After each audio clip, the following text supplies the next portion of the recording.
All right. All right, everybody. So thanks a lot for being here to the seminar. This is going to be the last one for the year. So it's a really great pleasure to have Stephen Wolfram here, basically as our headliner. So I think everybody here knows Stephen through Mathematica. It's by now one of the standard computing programs, in universities, and in fact in CUNY, it's the one that's available to students and their faculty. In fact, where I even learned how to first program. Good. Just to say a little bit more about you, Stephen. He received his PhD in particle physics at Caltech under Richard Field in 1979 when he was only 20 years old. He joined the faculty at Caltech there afterwards. And in 1981, he became the youngest recipient of the MacArthur Fellowship. He's since held positions at the IAS at Princeton, at UIUC, where he established the Center for Complex Systems Research. And it was there that he actually began to develop Mathematica.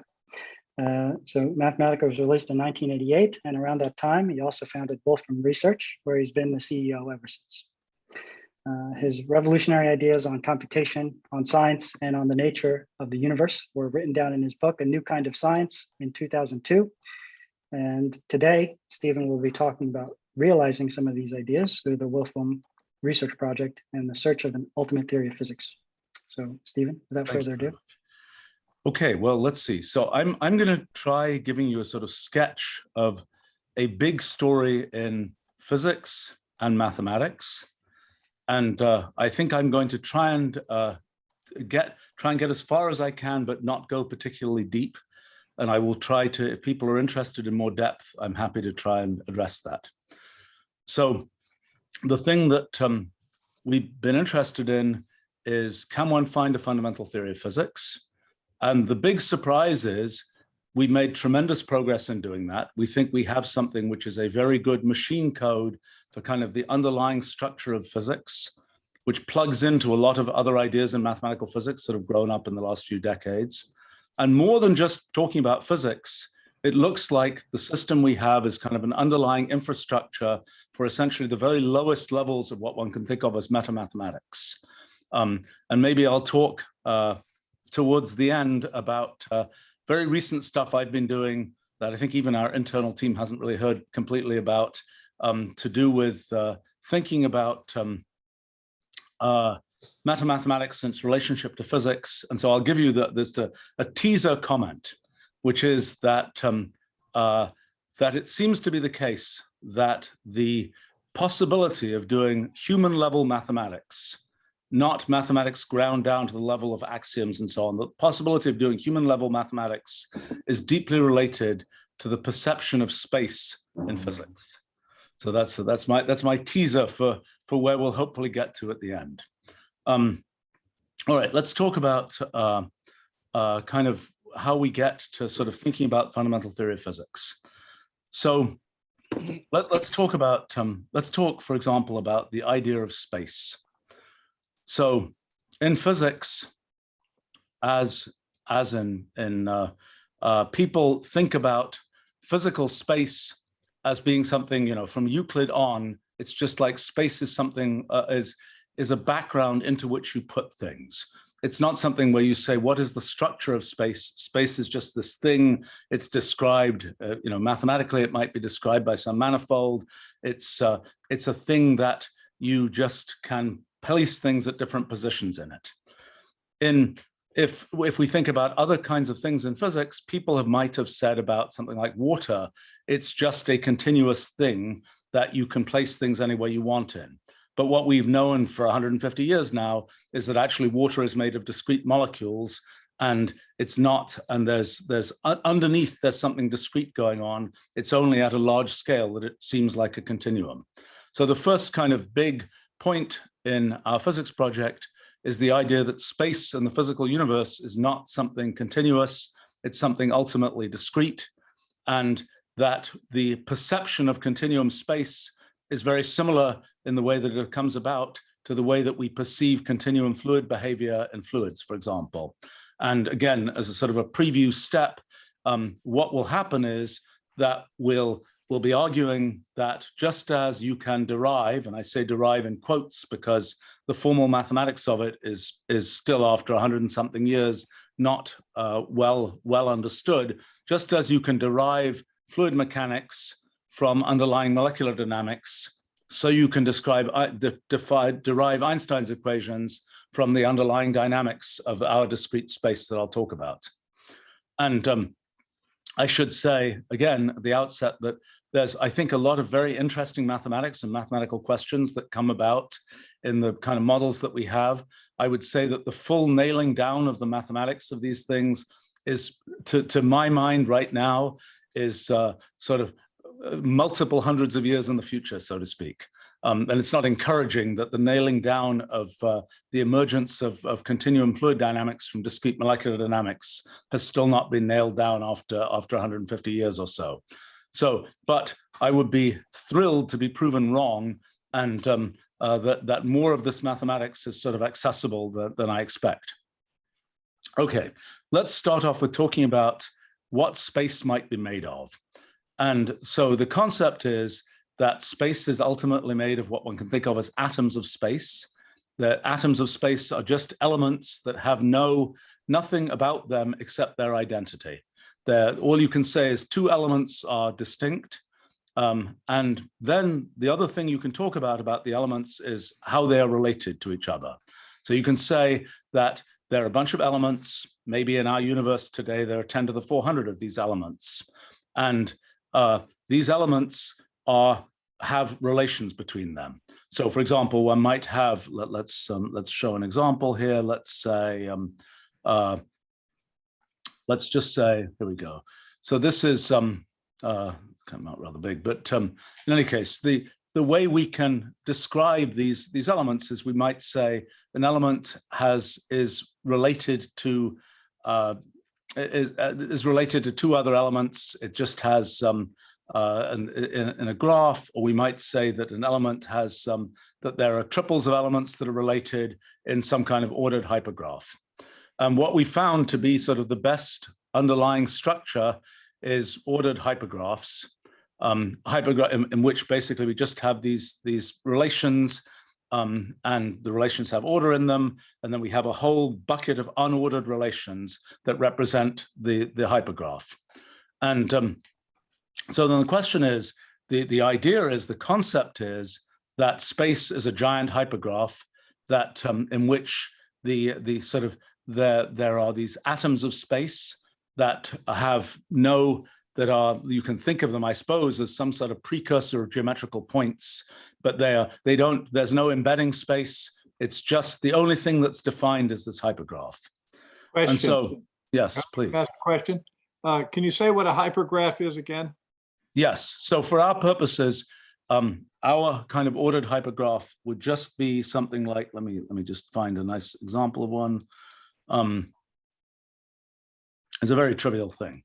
Okay, so we could, for example, represent it as these are the nodes in the hypergraph. These are, and we're just saying there are relations between these nodes. So we're saying those two nodes are in this relation. 1 goes to 2, 3 goes to 4, 2 goes to 4, etc.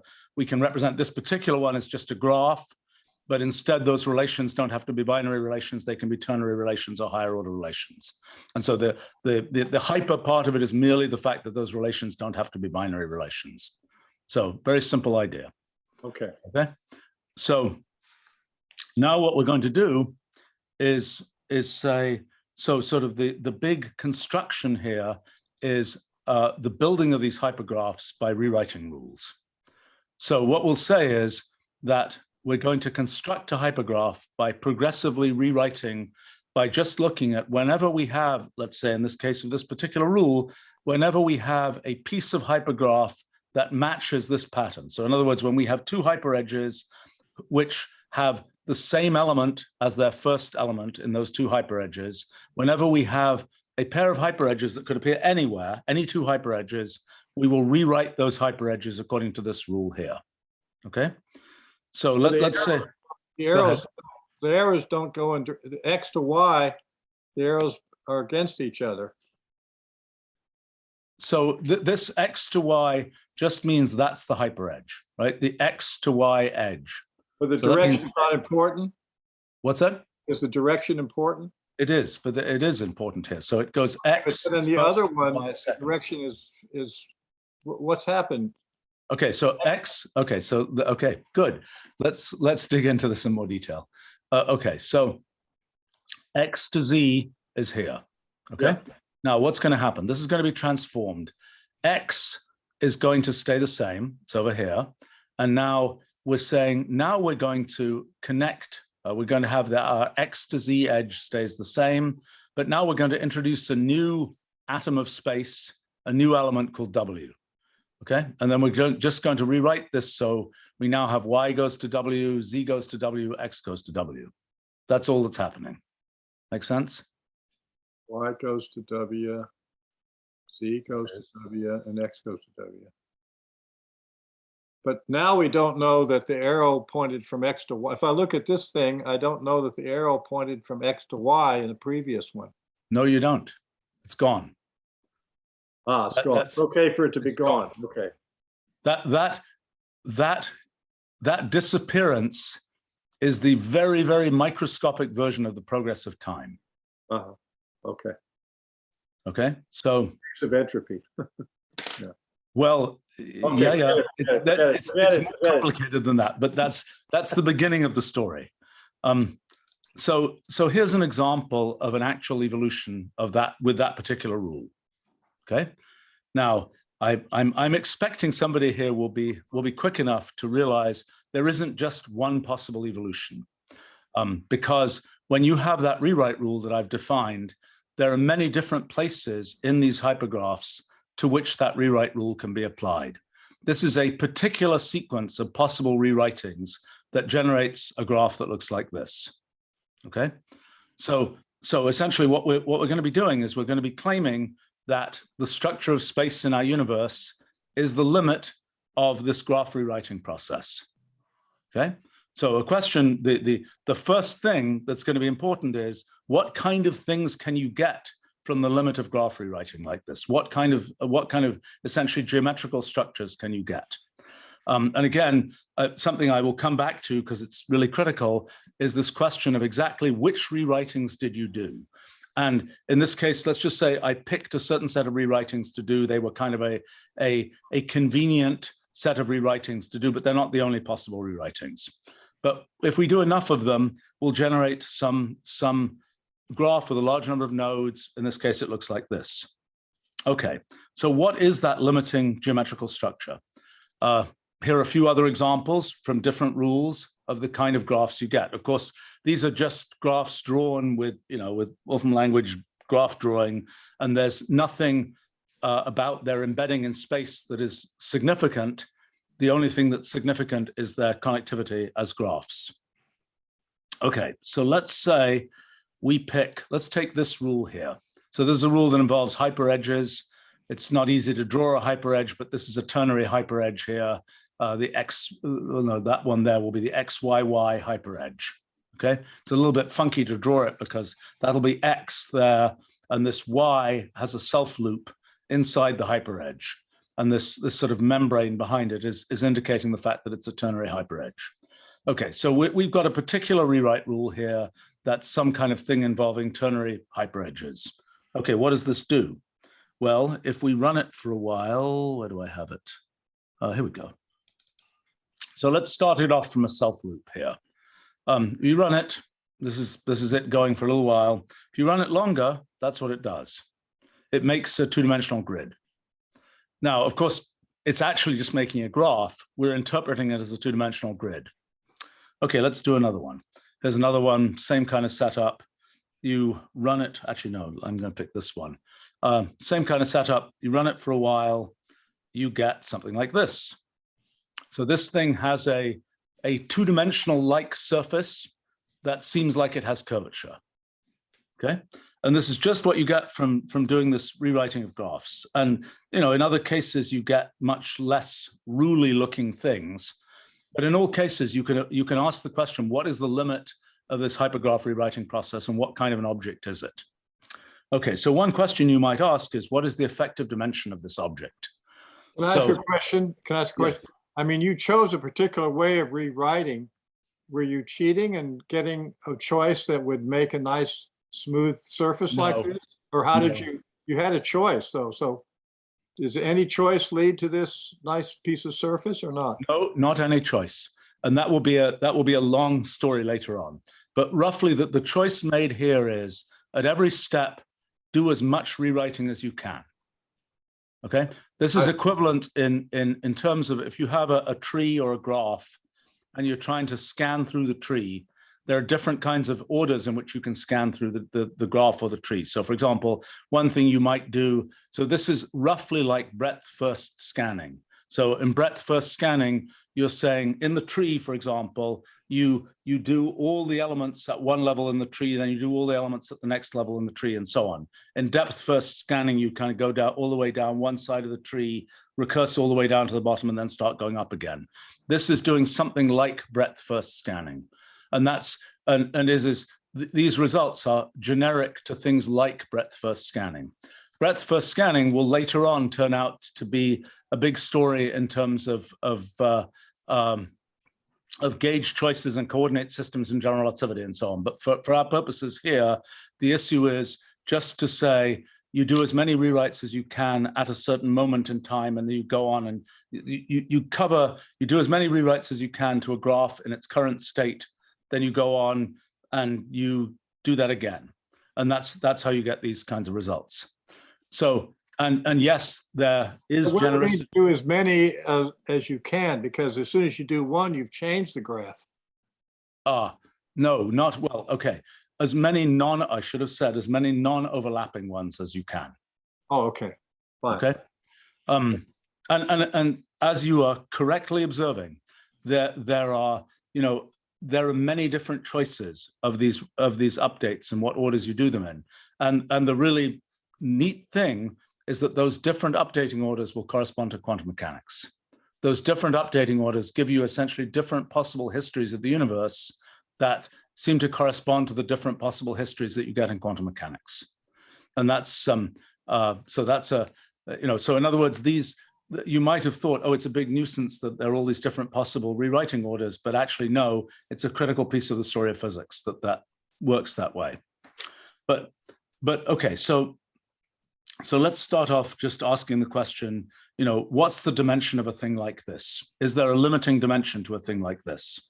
And so very easy way to estimate the dimension of a thing in our graph, just start from some node in the graph and start building a geodesic ball around that node, of radius r. So by radius r, I just mean you go r steps on r links on the graph away from that node. And then what you simply ask is, what's the growth rate of the number of nodes you reach after you go r steps? And so you can plot that for these graphs. And let's see if I've got a good example here. Well, this is okay for that's rather boring. But this one here, that graph I showed at the beginning, this is these different curves have to do with different stages of evolution of the graph. And what we want to do is we want to find the limit of these curves going the sort of furthest out curve here. And this is now showing the effective dimension as a function of radius of geodesic ball. So effectively, this is showing the growth rate in the volume of the geodesic ball and saying the volume grows like r to the d. And this is asking what is d, what is the approximate value of d? Okay, so this is saying, so one thing we would love to know is more of a characterization of what these kinds of limiting spaces actually are, because locally they're not like Euclidean space. They're some kind of weird thing. You might think maybe they're related to geometric group theory and so on. We'll talk about later how things like this are not really Cayley graph-like things, but we can talk about that. Another characterization, so you've got dimension. The sort of leading term in the growth rate of this geodesic ball depends on dimension. Well, there's a subleading term as well. And the subleading term you can kind of match up with the standard results for manifolds. The subleading term is proportional to the Ricci scalar. And so what you find, if you look at one of these creatures like this, you can look at what is the, where do I have a picture of that? You can look at what the, what the dimension as a function of distance, what the growth rate looks like. And what you see is this doesn't, the previous one I showed was like kind of flat, in that case, 2.6 dimensional space, roughly. This one has curvature, and you can measure its Ricci scalar curvature. And so this thing behaves as if it is a curved space with curvature. Now, okay, footnotes to this. This particular thing, there's a student who's been looking at this particular thing. This particular thing is an ugly, strange object that might be more like an orbifold, and it has its curvature apparently concentrated in different places. It's a strange object, and we don't fully understand it. But the qualitative idea here is that what we would like to understand better is what is this limit when you do these graph rewritings. You take this limit, what kind of object is this thing that you get? Okay, so that's the very beginning of the story. Now you can ask questions about GD6 on these objects, and you can check out that there are different definitions of dimension, of curvature, and so on. And you can compare kind of definitions that have to do with deviations of GD6, things about growth rates of GD6 balls, all these kinds of things. Jonathan Gorard, who's here, has done a bunch of work on looking at different kinds of definitions and different ways to define these things. In the end, it seems that the most kind of numerically robust approach is the most simple-minded approach of just looking at the overall growth rates of GD6 balls, but there are other approaches that can be taken. Okay, so that's a little bit on kind of the concept of how you imagine making space. One of the things that the next question is, okay, so how does this thing evolve with time? And I've said it evolves by doing these rewritings. And the question then is, well, what, okay, there's several different questions we can start asking here. One question is, what, let me see, where should we go next? We can talk about, let me sketch a couple of things. We can talk about causal graphs. So as soon as we have this idea of the idea that we are rewriting, this shows a series of possible rewritings done on that graph. Now, one thing that we can get from this is we can say, well, what are all the possible sequences of rewritings? So from that, we get a thing we call a multi-way graph.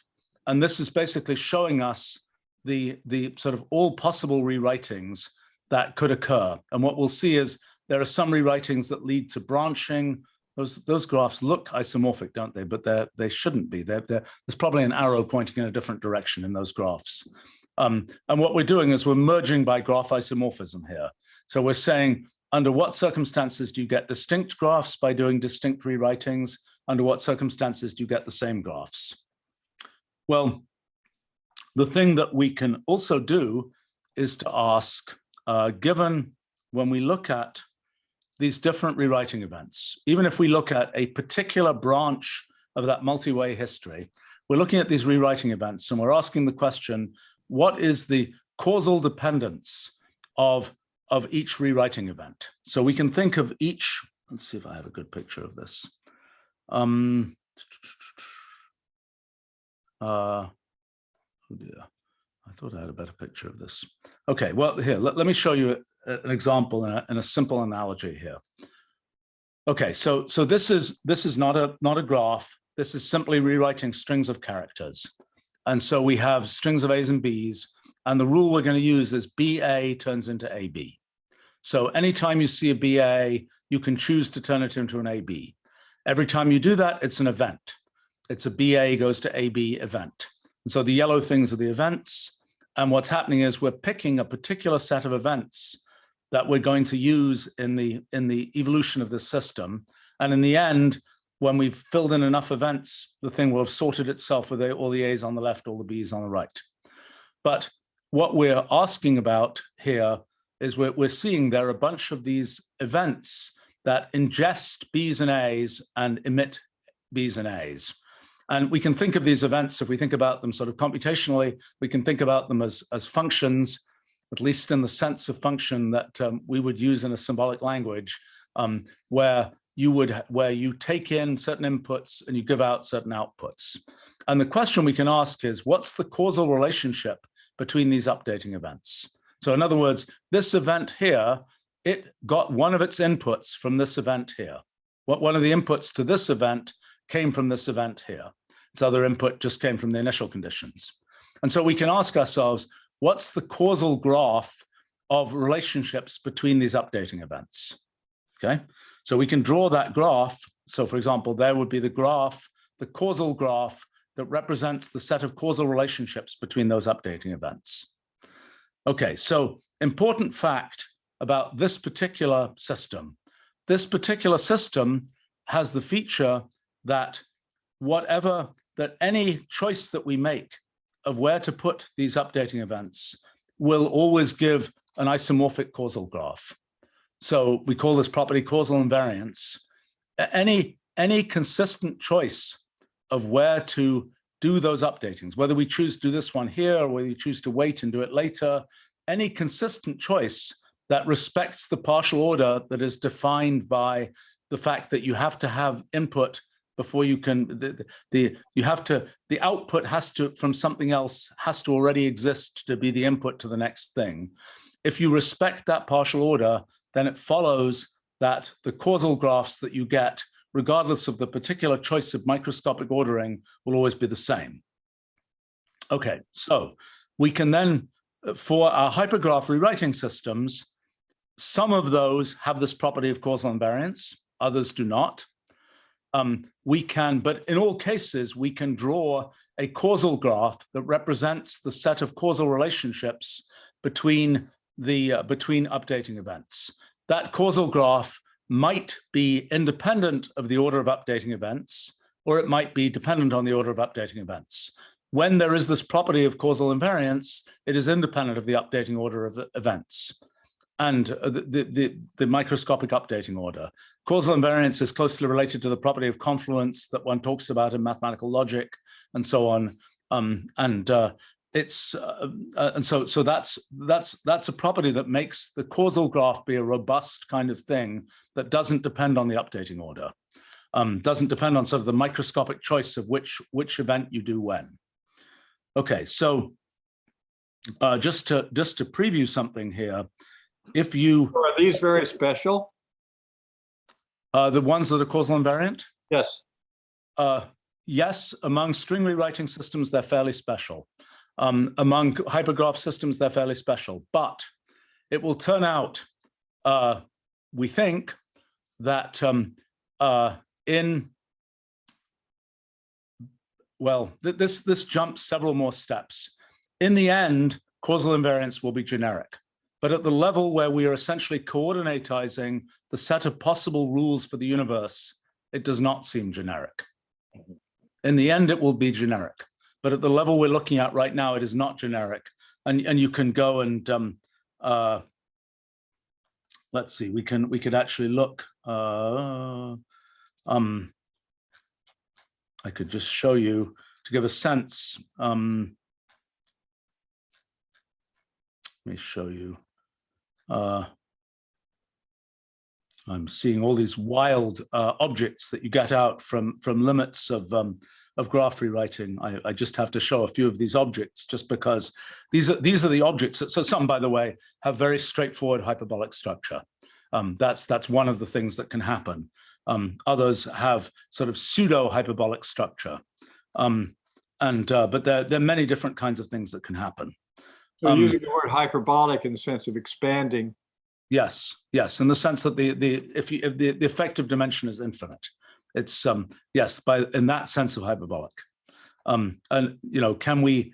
Okay, I'm looking for something about.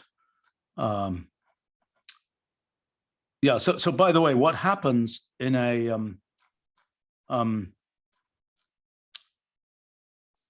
in these cases where where is the one? Okay, hold on. I'm looking for, are these examples of those? Okay, so these are multi-way graphs for string rewriting. And what you see here is essentially this property of causal invariance is related to the fact that whenever there is a branch here, BB can either be rewritten to AB or BA, there is always a corresponding merge. It may take a while for that merge to happen. In this case, that's the property that we're looking for. There are other cases, for example, let's say this was just a tree, then obviously there will be no merges. So it's not obvious that there will be merges. For some class of these rewriting rules, there are merges. Let's see. But again, you know, there's cases where I think that's a table of the longest merging rules of a certain kind. So maybe that's not relevant. Let's see. So going back to what's the point of these causal graphs? The thing that's significant about them is they represent, in a sense, the causal history of the universe. So you're saying, let's find a typical causal graph. Okay, so this might be. Causal graph means the causal invariance is true? No, it does not. That you can make, so given a particular rewriting order, you can create a causal graph. The fact that the causal graph will be isomorphic for different rewriting orders, that's what's obtained by causal invariance. So this particular graph, I think, is one that comes from a causal invariant system. So this is a robust causal graph that will be the same regardless of the microscopic rewriting order. Other ones will not be robust like that. But so what is this? This is a representation of a set of a partial order of events happening in our quotes universe. And so what we're seeing here, we can go down and we can say there is time-like dependence of these events. So down here, we can say this event is causing this event here. And in the terminology of physics, these are time-like separated events. They form a time sequence going down like this.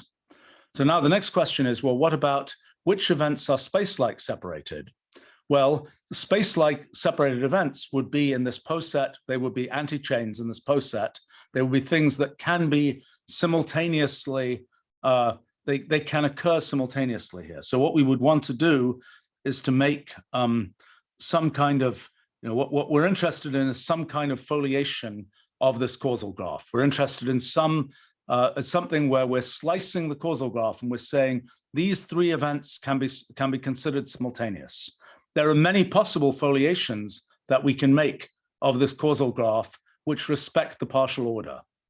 Okay, and so the idea is this is in terms of physics, the interpretation is that we're saying what are the possible choices of space-like hypersurfaces in this causal graph that represents the space-time evolution of the universe. And so in this case, one possible choice of space-like hypersurfaces are these very straightforward things here. There are other, I wonder if I have a nice example of one here. There are other examples of, where do I have one? There are other choices of space-like hypersurfaces that you can make. And you can make, if you wanted to, you could make, let's see, where do I have one? You could make extremely wild choices of space-like hypersurfaces. Let me show you. Let's see. But Steve, the space-like hypersurface here doesn't seem to have any structure. It's just sort of discrete. Well, it doesn't. No. Okay. So what structures does it have? Well, it has, for example, you can reconstruct relations between events in that surface. So let's imagine that you've got two events here and they have a common ancestor one step before, for example. That allows you to reconstruct from that slice of the causal graph, you can reconstruct what you would imagine space is like, right? Because what you're saying is, okay, so let's just understand how this works. So for example, we can make a light cone here. What is a light cone? A light cone starts from one event and it's all events which are in the future cone of that event. Yeah. And so we can use that if we want to reconstruct a version of space. We can say we make a bunch of little light cones in our space-like hypersurface, and that lets us see how space is knitted together. So there's a question of what is the again, considerable subtlety in the reconstruction. So I've talked about these, okay, the things I was showing you, those evolving hypergraphs, correspond to a particular choice of space-like hypersurfaces in these causal graphs. And so, for example, one thing you can ask here, let me see. Okay, so this is a very simple causal graph that it's just this grid causal graph. So there's one possible set of choices of space-like hypersurfaces. This is another choice which still respects the partial order. And this might be, I think this is another choice that respects the partial order. We can have all these different choices that respect the partial order. Here's another totally bizarre choice that will respect the partial order. So the interpretation of this in our setup is these possible sequences of space-like hypersurfaces correspond to reference frames with which we can view space-time, so to speak. And so then the question is, are the properties of this system independent of that choice of space-like hypersurface? And the point is that causal invariance basically tells us that the properties of this system are independent of that, and that's what leads us to conclude that special relativity and then general relativity are true. So that's the and again, I'm glossing over much, and Jonathan has written some much more mathematically rigorous things about this. But the qualitative story is that causal invariance is what allows one to make different microscopic choices of rewriting orders, which correspond to different foliations. And the fact that these different foliations behave in the same way is what leads one to special relativity and then general relativity. Now, if we want to— Behave in the same way mean? What's that? What does behave in the same way mean? Yeah, that's a good question. Right. So what that means is if you were to look at kind of the let's say you look at you ask a question, what do you reconstruct on these different— okay, so it behave in the same way basically means if you take a simple foliation like this, you can reconstruct, for example, Lorentz transformation. So in this case here, what you will find, if I might have a nice picture of that, what you will find is that your version of space, measuring space, which you can do with these little light cones being knitted together, and your version of time will transform according to the standard Lorentz transformation.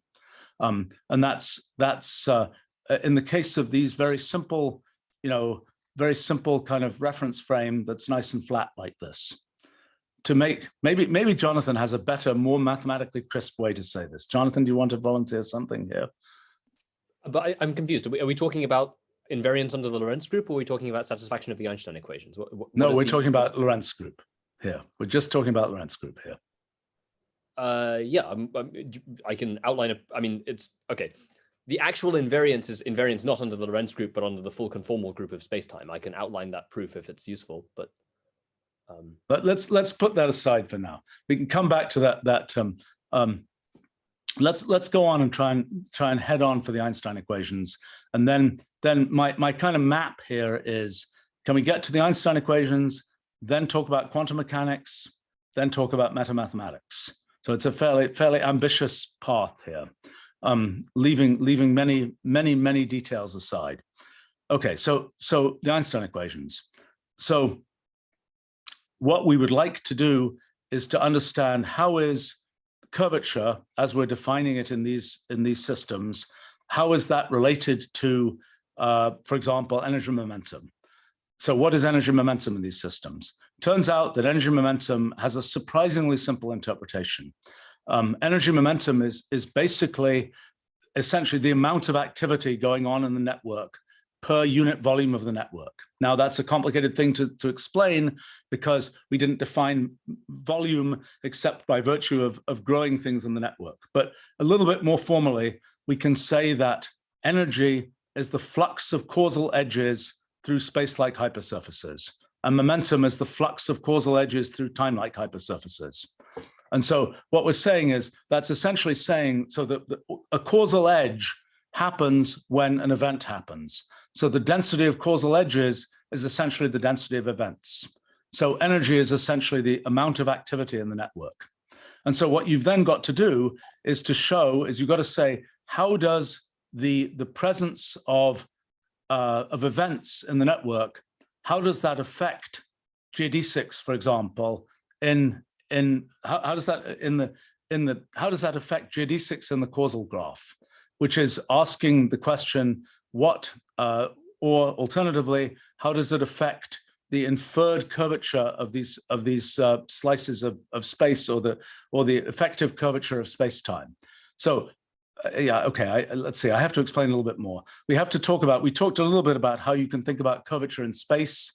In space-time, what you have to think about is a light cone made from a piece of this causal graph, and then you ask the question. You can ask questions like, what's the growth rate of the volume of that light cone? And that will give you space-time Ricci curvatures and things like that.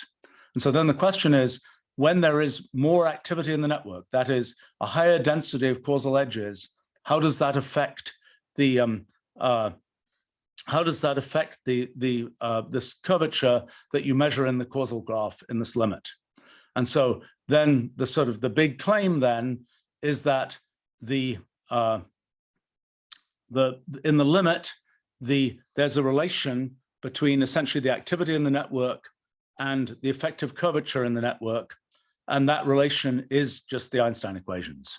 And again, at a sort of qualitative level, one can think about this as a little bit like this is like the derivation of Navier-Stokes from molecular dynamics, except that now the molecular dynamics, in quotes, is this kind of microscopic rewriting of graphs, rather than and there are no actual molecules involved, so to speak. But that's the qualitative picture. There are more details to be given, and let's see. I don't know what, Jonathan, do you have a great idea for what one more level of detail of talking about this derivation should be? I don't know how to parameterize one more level of detail. I mean, the basic idea is that if one defines a Ricci curvature tensor in a way that I think Stephen roughly outlined, that it's, okay, you take a geodesic tube in a hypergraph or a geodesic cone in a causal graph, and you look at its growth rate, then the second order term is proportional to 6 times the projection of the Ricci curvature divided by 2 times the dimension minus 2. So you can use that information to reconstruct what the projection of the curvature tensor is in that particular direction. And then it follows essentially from an ergodic theory argument that so long as one has causal invariance, weak ergodicity of the causal graph elements, and asymptotic dimension preservation in the limit, then any causal graph that satisfies those 3 conditions will converge to an Einstein manifold, or will permit an Einstein metric in the continuum limit. Let me unpack that a little bit, because there are a few little gotchas in that discussion. So one of the gotchas is this ergodicity argument that Jonathan is mentioning. And so that's the same kind of thing as one runs into in fluid dynamics. There's the question of, can you actually do statistical averages on molecules, given that there is lots of, given that there are correlations associated with the collisions and so on. Why does that work? People have been wondering about that for a very long time. The answer, I think, to why that works is something a bit subtle. And you can see it already in simpler systems. You can see it in cellular automata, for example. So my all-time favorite, this is a wait, you're assuming you can prove the analog of the ergodicity part, or it follows from the causal invariance almost by definition? It does not follow. It is an independent thing, and the quotes have prove to assume it. I mean. No, you don't have to assume it. There is a step towards proving it that goes through computation theory, which I can try to explain. And I think this is actually an important thing for statistical mechanics as well. Okay, so let's start from basically what's going to happen is that you can prove it with a certain assumption about coarse graining. And that assumption about coarse graining, I think, can be justified computationally. Okay. Oh.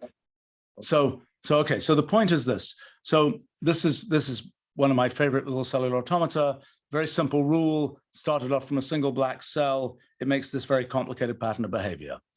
Big question about this pattern of behavior. Can you predict what's going to happen in the end? You might say, I've got the rule, I can predict what's going to happen. Well, computationally, you can certainly predict it by following each step and just seeing what it does. The question is there a faster computation that you can do to predict what's going to happen, or do you just have to follow each step and see what it does? So the claim of this thing called principle of computational equivalence, for which we now have more and more evidence, is that no, there isn't a way to jump forwards, to predict. There isn't a way to kind of find an exact solution here and say, this is what's going to do in the end. You don't have to follow each step. Instead, what happens is there's basically no choice but to do a computation that is equivalent in its sophistication to the computation that this system is doing itself.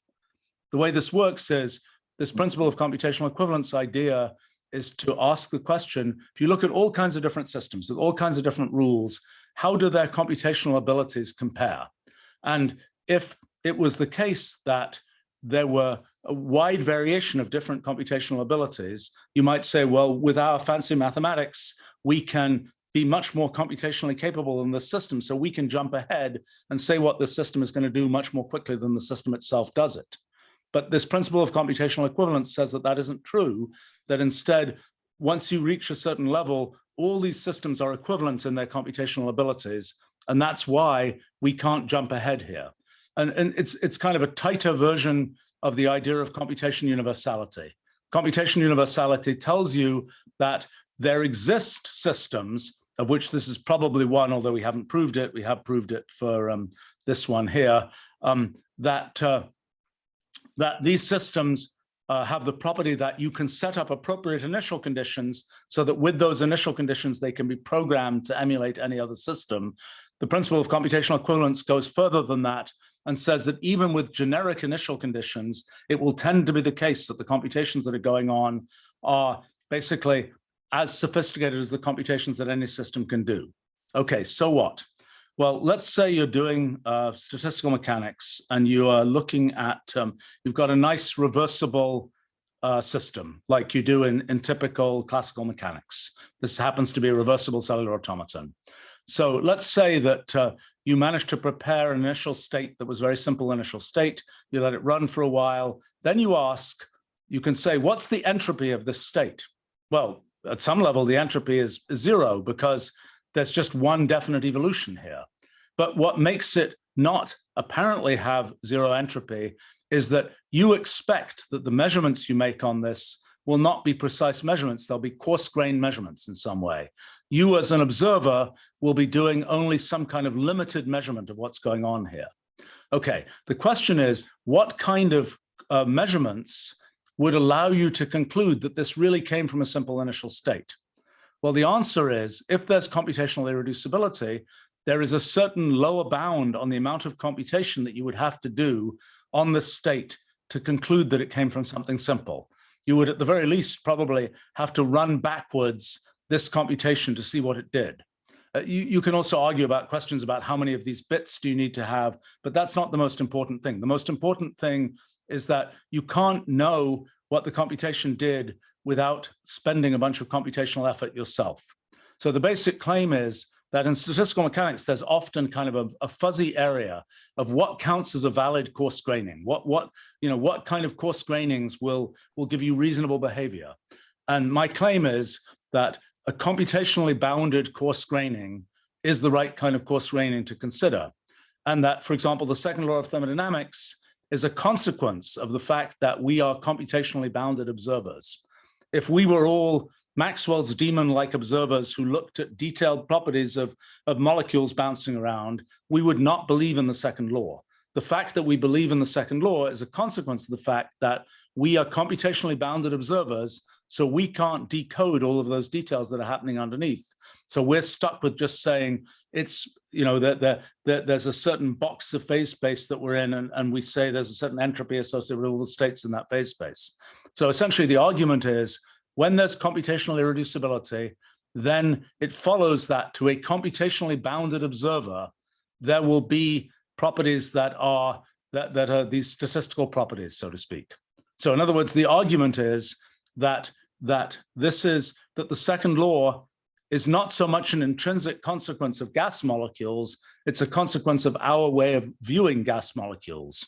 So now in the case of physics, in the case of space-time, for example, the conclusion is that the fact that we believe that there's something like continuous space, the fact that we believe that any limits of, you know, that there are these limits being taken and so on, is a consequence of the fact that we are a certain kind of observer. And I think it's a sort of fundamental feature of kind of the consciousness of observers that leads to the fact that we believe that there is continuous space. We could have the point of view that all that's happening is all these atoms of space are related to each other and very complicated things are happening. It's all computationally irreducible. There's nothing we can figure out. The big surprise about physics is that you can figure anything out in physics. It could be the case that physics, down at the level of the individual gas molecules, down at the level of the atoms of space, is just doing incomprehensible, computationally irreducible things. And so we wouldn't be able to make any predictions about what happens. The surprising thing is that at our scale, and with that we are able to sort of, our coarse graining of physics allows us to make predictions about what's going on.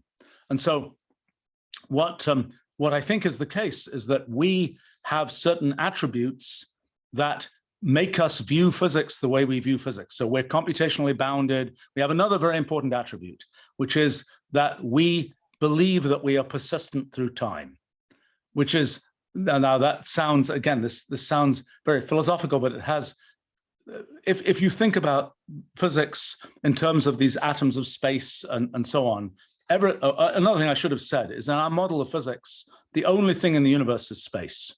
So things like particles, electrons, for example, those end up being, and we haven't figured out exactly how this works, but those end up being something like topological obstructions in this hypergraph. So what we would like to be able to figure out is what are some persistent lumps in this hypergraph which are preserved under the evolution of the hypergraph. Those things will be things like particles. And being able to catalog those particles is of great interest. We know only of trivial examples, like rewrite rules that preserve planarity. We can say, you know, Kuratowski's theorem tells us there are particular obstructions that we can sort of identify as particles in those very toy examples. But we would like much better examples where we can say, what are the preserved topological structures preserved under hypergraph rewriting? That will give us indications of how particles work. But in our models, sort of everything in the universe is made of space. And so then the question is, we, you know, in our sort of view of what's happening in the universe, we are getting rewritten in terms of different atoms of space continually through time. And so then it's a non-trivial fact that we somehow believe that we are persistent through time, even though we're being rewritten, the actual atoms of space are being rewritten. It's a bit like a vortex in a fluid, for example. A vortex in a fluid can move around, even though the underlying molecules are changing out completely underneath it, there's still some identity to that vortex. And that's the kind of analogy to the way we're thinking about kind of the observer in the system. So as soon as the observer has this idea that they're persistent and has computational boundedness, then we think, footnote, giant amount of mathematics that has to be done to really nail this down, that then it follows that such an observer inevitably concludes that Einstein's equations are true. So in other words, that's the chain of dependency. From this underlying model, you don't get to, you have to make this assumption about how the coarse graining happens to be able to deduce that you have Einstein's equations. So the thing that, so you can imagine, you know, the kind of alien observer of physics who thinks about, who has a different scale or has a different way of coarse graining the universe might conclude something quite different from Einstein's equations, just like they might conclude something quite different from the Navier-Stokes equations if they were looking at fluid dynamics. But okay, so this is, that's kind of I mean, that's the structure of things we've talked about space-time. Let me mention sort of somewhat briefly quantum mechanics, and I really want to talk about metamathematics because I think you guys will find that interesting. So can I paraphrase that last thing you said? Yes, please. You're sort of saying that all the structure of physical theory and so on that we are trying to understand now and so on are really a consequence of the way we are. Yes, indeed. Yes, indeed. I mean, in other words, and the fascinating thing is that you don't need many assumptions about how we are to get Einstein's equations. It could be the case. Okay, so another way to think about it is the Navier-Stokes equations are generically true for fluids, independent of the details of the molecules underneath. Yeah. The same is true of the Einstein equations with respect to these types of models. But it isn't true if you radically change the way that we sample the universe, just like if you radically change the way we sample fluids, you would no longer conclude that the Navier-Stokes or the Einstein equations were true. So yes, but the assumptions you have to make about us are very weak assumptions. And that's the, I mean, that's sort of the surprising thing, because you might have thought that you would have your nose rubbed in all of this kind of irreducibility, undecidability, and so on. But the fact is that we have found this kind of slice of reducibility that in which when we look at the things that, like space, when we look at things like that, we conclude that they have simple laws. If we looked at different things, we would not conclude they have simple laws. So for example, another little sort of exercise is to think about motion. How does motion work? Because it's not self-evident in a model like ours that there can be motion. It's not self-evident that an object somewhere in this hypergraph could move around without change to somewhere else. In fact, it doesn't. In fact, it has to be rewritten in terms of different atoms of space. But the fact that there is the possibility of pure motion is another piece of this kind of idea of persistence of observers. And I think, by the way, I mean, just a qualitative thing that I think is interesting to understand. So time dilation in relativity is, you can kind of understand that qualitative now in these models. So what is the progress of time? The progress of time is the sort of rewriting of this structure of space. And it is this kind of computational process where you're going from one state to the next, and so on. And what is motion? Well, motion is you have to reconstruct yourself at a different place in the hypergraph. So if you have a certain amount of computation that you're doing, you have a choice about how to use it. You can either use it by being in one place and updating yourself progressively in time, or you can use some of that computation in motion. But if you're using some of that computation in motion, then the amount of updating that you'll do, quotes, in time will be smaller, and that's what leads to time dilation. So in other words, when you are using some of your computation budget to move, you have less computation budget to evolve in time, so time effectively runs more slowly for you.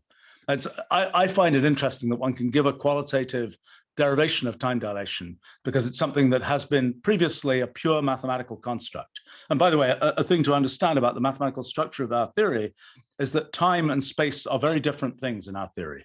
They start off, time is this inexorable computational process, space is just the extension of the hypergraph. The fact that time and space are related goes through all these arguments about causal graphs and so on. But the idea, the Minkowski's idea that, you can just write down the, that piece of metric and so on, and that space and time are the same kind of thing, I think has been misleading in physics.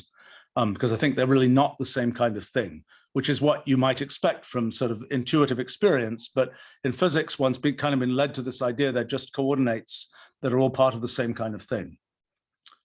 But okay, so just quickly talking about quantum mechanics, and then I really want to talk about metamathematics. Let's talk about how quantum mechanics arises. So what we've talked about is that there are many different when we are updating these hypergraphs, there are many different rewriting orders that could be used. And let's see, where do I have a nice picture of this? Where are my pictures of this? There we go. Okay. So this is a kind of a toy version just with strings, not with hypergraphs. But the big idea, as I was mentioning earlier, is there are these different possible paths that correspond to different rewriting orders. And so the concept is that those different paths correspond to the different possible histories in quantum mechanics. And so now the issue is what in detail, how in detail does this work? Okay, big point about this is this concept of what we call branchial space. And we need mathematical help here. So the concept is you make a foliation of this multi-way graph, or you're creating, I think transversals are a better word for these things. And what we're going to do is we're going to say, look at these states here. We're going to say, how are these related? And what we're going to say is two states will be joined in what we call a branchial graph if they share a common ancestor. Okay, so we take this slice here, and we can make a graph. I forget which slice is which here, but let's say it's that slice there. That is a map of the essentially entanglements of these states. Two states are joined here, two nodes are joined if in the multi-way graph they share a common ancestor. Okay, so interesting question is, what is that limiting branchial graph? What is the structure of that branchial graph? So we've got the multi-way graph. We can define it with strings. We can define it with hypergraphs. We've got this multi-way graph that defines these things. Now, by the way, you can make multi-way graphs out of all kinds of algebraic systems as well. You can imagine that these rewrite rules correspond to correspond to applying axioms of a group or something like this. Note that this is not the Cayley graph of the group. This is the set of words equivalent to a given word under transformations in the group. So in other words, this is every one of these multi-way graphs, everything that's connected here gets compressed to a point in the Cayley graph. But in any case, so the question is, what is the structure? What is the mathematical structure of this branchial graph? This thing that you get by making a slice through this multi-way graph. And so, for example, we'd like to know questions about, is this like a Hilbert space? What are its properties? I'll tell you its interpretation that we think it has in quantum mechanics. We think, okay, so a big question for us is, how do you coordinatize branchial space? So we've defined branchial space as we're taking some transversal of this multi-way graph. And the question is, how should it be coordinatized? What we're doing is we're saying, which strings are near which other strings? What can we lay down a coordinate system for branchial space? Why would we care? Well, the reason we care is because we're pretty sure that branchial space is quantum phase. That if these things here are thought of as quantum states, for example, distances in branchial space correspond to differences in quantum phase. And so what happens is that, and in fact, that quantum amplitude, like space and time, was packaged in physics in a way that it shouldn't have been. Quantum amplitude, people say quantum amplitude is a complex number, magnitude and phase. What we think is that the magnitude and the phase come from different places, that the magnitude is associated with essentially path counting in the multi-way graph, and the phase is associated with coordinate position in branchial space. And so the thing that is then so we really would like to understand this coordinate system and to be able to answer questions like, well, for example, okay, let's talk also about how observers perceive this branchial space. So what we're imagining is we have this picture where there are all these different possible histories for the universe. And now the question is, well, how does an observer perceive that? Because, we've got all these different histories for the universe. How come we don't think that all kinds of different things are happening? Well, the answer, I think, is that this represents the whole universe. We're part of that universe. So we are branching just like this system is branching. So the rather mind-bending thing that seems to be the story of quantum mechanics is, how does a branching observer, branching brain, perceive a branching universe? That is, the observer is also branching, and the question then is, how does the branching observer perceive this branching that's happening in this multi-way graph. And so then again, it's back to the story of persistence, that if the observer believes that the observer is persistent, that is, the observer believes that there's a definite sort of thread of time that they're following, the observer necessarily conflates different paths, which looked at from the outside, you'd say, oh, those are two different paths of history. But to the observer, those paths of history are conflated because the observer has also branched on those two paths of history. And so one thing, this is actually Jonathan's idea of sort of the completion interpretation of quantum mechanics. The idea is the observer can sort of force that conflation by saying, I'm just going to assume that these two states are equivalent. So the observer is then effectively, and this comes out of the ideas of automated theorem proving, this notion of completion, where you're saying that you will assume that these two paths are the same. By the way, the reason this is at all related to automated theorem proving is you can think of these rewrite rules as being like the application of axioms, for example, and then a theorem that, A is equal to, or AA is equal to ABBA would be the proof of that theorem is then this path, AA, apply the axiom, ABA, apply the axiom, ABBA.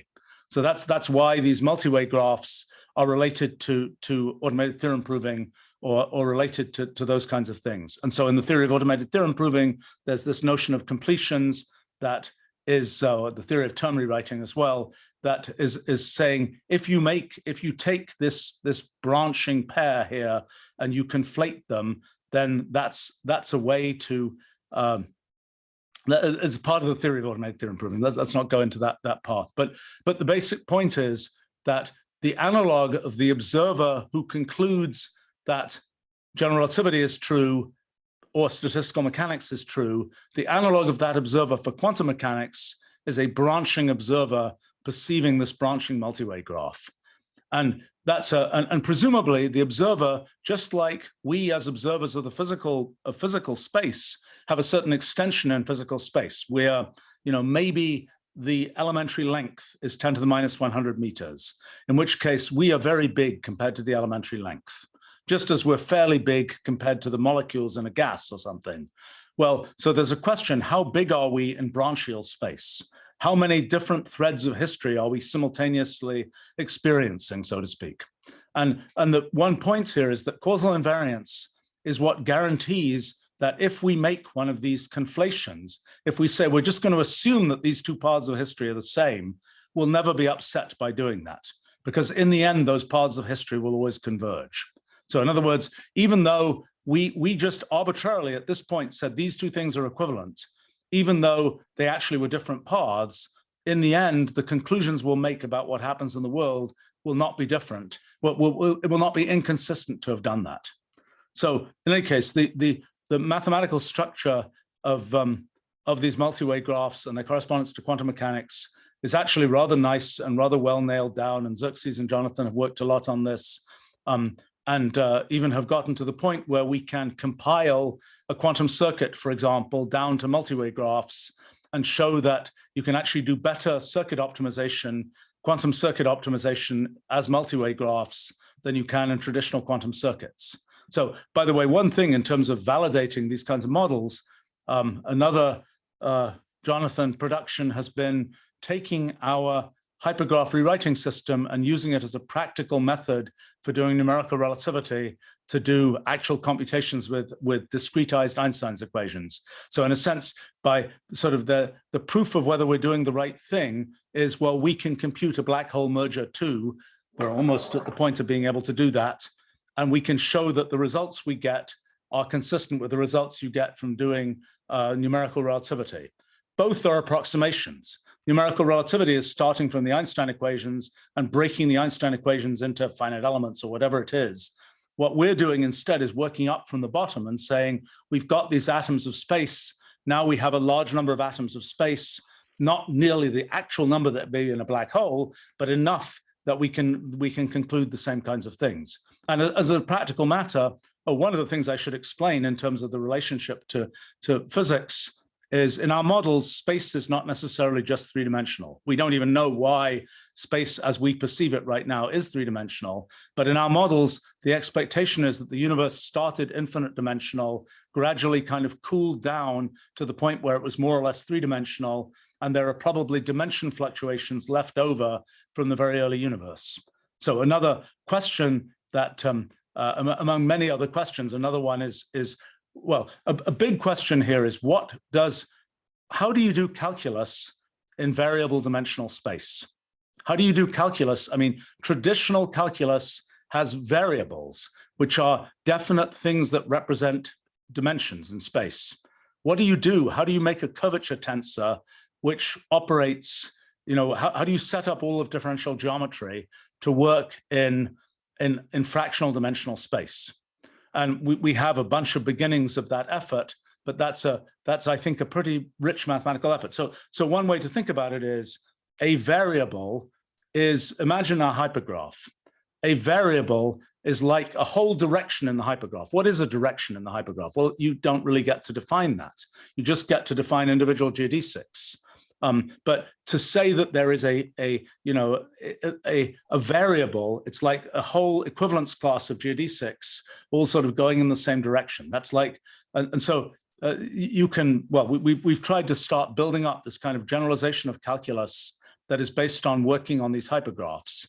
And I think there will be some things that will be true generically for hypergraphs, some things that will be true only in this strange limiting object that is the infinite limit of our hypergraphs that isn't like Euclidean space on a small scale. By the way, I mean, in terms of that, for example, let's talk about rotational invariance in these hypergraphs. That's another interesting thing. So you start at a point and you're asking the question, as you look around that point in all different directions in the hypergraph, do you see the same thing? That's something you can see kind of numerically. You can just look at a hypergraph and you can see, are these different patches in these different directions, are they the same or not? And so one thing we kind of expect is that just as the spatial hypergraph can be, has some limit that is kind of can be like a manifold, so similarly, these things like questions like, what's the, how do you transform from one direction in the hypergraph going along one geodesic from a particular point to another, that story will be something that should limit to Lie groups. And so we'd be super interested to understand how you can get from kind of the equivalence of directions in this hypergraph, how do you get something like a Lie group? And a particular interest is how generic, what kind of, how generic is the kind of group theoretic structure that you get from those kinds of things. So I mean, there's sort of an effort to construct, maybe I can show you an example. So another thing we've been interested in is how do you get fiber bundles out of these hypergraphs. So you have to identify a base space and something in the fibers. And so we have some toy examples where you can kind of identify that some aspects of the hypergraph represent the base space and some aspects represent fibers. But we'd like to understand how that works and how, essentially how you build all of this differential geometry out of these pure hypergraph kinds of things. And we certainly would be very interested in any pointers to mathematical. I think we probably probed most of the mathematical literature that exists on these things, but we'd be very interested in suggestions or pointers to ways to understand this. I mean, the goal is, what is the generalization of calculus when you don't have integer numbers of variables? I mean, I'm just curious whether for anybody that sort of rings a bell of, oh, we know what that is. That's something or other. It seems like it's something we have to build. So, well, look, I said I would talk, so just to describe a little bit about the status of things. We think quantum mechanics, we have reasonably good understanding. Quantum field theory is the interaction between kind of the innards of the hypergraphs and these multi-way graphs. And that's a horribly complicated, messy object. It's a very beautiful object, but it's a complicated object. That is, and so we have this notion. Between what and what? Quantum field theory is the interaction between what and what? Between these multi-way graphs and the hypergraphs. So if every node, okay, so the multi-way graph, these transversals? the transversals are in the multi-way graph. So the multi-way graph is just this thing that says you have a state and that produces another state, which produces more states.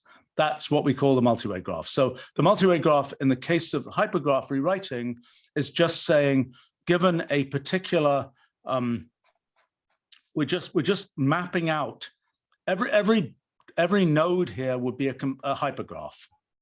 Okay, so, and this is just a map of what the different possible rewritings from one hypergraph to another would be like. And so these transversals are this set of possible hypergraphs achieved at a certain time that are in this branchial space. So branchial space is essentially a space of quantum branches. It's a space as you move through branchial space, maybe it can be coordinatized as something like quantum phase, but you're essentially moving from one quantum state to another. And that's the, so what's happening is, okay, as you move from one quantum state to another, you're moving around in this branchial space. But these different states have many, many aspects that are absolutely identical. So there's a lot of redundancy here, because in the hypergraph that you got here, there was probably only one rewrite that was different from the hypergraph you got here. There might be 10 to the 400 rewrites that are the same and only one that's different. But we're showing these as two different nodes in this graph. And so what we really need is a sort of combined version of the multi-way graph and the spatial hypergraph. And we have a whole bunch of different kinds of things: token event graphs, local multi-way systems, local multi-way systems. We've got a whole zoo of different kinds of things, all probing that question. That question is ultimately a question of quantum field theory. That's where quantum field theory has to live. Quantum field theory lives in this interface between this branching in the multi-way graph and the internal structure of the hypergraph. And that's because the internal structure of the hypergraph is what gives the spatial degrees of freedom. The multi-way graph is what gives the quantum degrees of freedom. I should explain that one of the things that is, again, we need more rigor for fully nailing this down, but a qualitative thing to say. What is the basic law of quantum mechanics? You can think about it as like the Feynman path integral. What does the path integral say? The path integral says that it says that quantum phase is affected by the presence of energy momentum, or more specifically by the integral of the Lagrangian, by the action, and so on. Okay, so what in our models, the picture is this, that there are geodesics in this multi-way graph, and those geodesics are deflected by the presence of energy momentum in essentially the same way as geodesics are deflected by the presence of energy momentum in physical space. So the ultimate picture is going to be that the Einstein equations in physical space are the same as the Feynman path integral in branchial space. So the idea is that in physical space, the presence of energy momentum deflects geodesics in physical space. In branchial space, in the space of quantum branches, in this transversal space, so to speak, the presence of energy momentum, and actually what I should have drawn here is the causal graph. Let me go back to something here. This kind of cartoon of our whole project, this thing in the middle with the orange pieces is the multi-way causal graph. So this is a causal graph that explains not only the relationship between states in space, but also in branchial space. So it explains the causal relationship between states that you get on different branches of history. And so the basic claim is that the energy can also be associated with the density of causal edges in the multi-way causal graph. And the claim is that that density of energy, which integrates up to give you the action, deflects geodesics in what amounts to branchial space. And so in the end, the sort of the big picture point is the Feynman path integral is mathematically identical to the Einstein equations, but in a different space, in this transversal space rather than in physical space. That's the claim. Now, putting the mathematical details into that, that's a lot of work. But we can see many things that we can build around that in physics, and at a certain level of rigor, we can talk about this. Wait, Feynman, which of Feynman or Einstein is in branchial space? The path integral is in branchial space. Okay, So fine. so the idea is that the qualitative picture is this. You've got a geodesic. It's you know, in this hypergraph, you have a geodesic. And I'm lighting a bunch of things here because you know, a spatial geodesic is at some slice in the causal graph and so on. So we're kind of messing around with a few things here, but roughly there's a geodesic in the hypergraph, and that geodesic is deflected by the presence of lots of activity in the hypergraph. Essentially, where there's a higher density of edges in the hypergraph, the geodesic is not going to is going to be deflected by that. It's going to be attracted to the place where there's a higher density of edges, and that's roughly what causes gravity. And so that's the picture in physical space that then leads to Einstein's equations. In branchial space, the story is different. But very similar. The geodesics there are again deflected by the presence of causal edges. They're deflected by activity. But then the question is, what is the interpretation of the geodesic? What does the position of the geodesic, what does the position of the test particle correspond to? And this is why we really care about the coordinatization of branchial space, because if we can show that those coordinates really map onto quantum phase, as seems to be the case, then what we've shown is that the presence of energy momentum produces a deflection in essentially motion in branchial space, which means a change in quantum phase, which is exactly what the path integral tells one. And so the picture is that in, you know, the analog of position in physical space, position in branchial space corresponds to quantum phase, and that's the thing that's being deflected in that case. So the big mathematical thing there is, what is the coordinatization of branchial space? And you know, when you have all these multi-way graphs, how do you put coordinates on them in these transversals? Clearly, and you can have different choices of transversals corresponding to different reference frames, essentially. There's a direct analog of reference frames in general relativity for reference frames in quantum mechanics. And this is just a thing we've invented. I mean, this idea that there's a different observation frame in quantum mechanics is analogous to different reference frames in relativity. But let me just try, because I think you find it interesting, to talk a little bit about the Metamathematics case. So let me be even more outrageous in this physics case. One question that one has, if one says, okay, there's this rule and you run this hypergraph rewriting and it's going to give you the universe.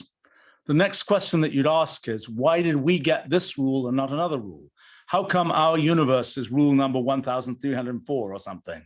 And you say that's very hard to explain. So we were very puzzled by that for a while. Then we realized the following thing.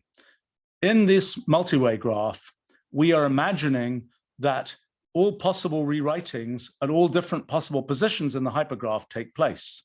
But what if, in addition to all possible positions in the hypergraph, we also use all possible rules? Not only do we use all possible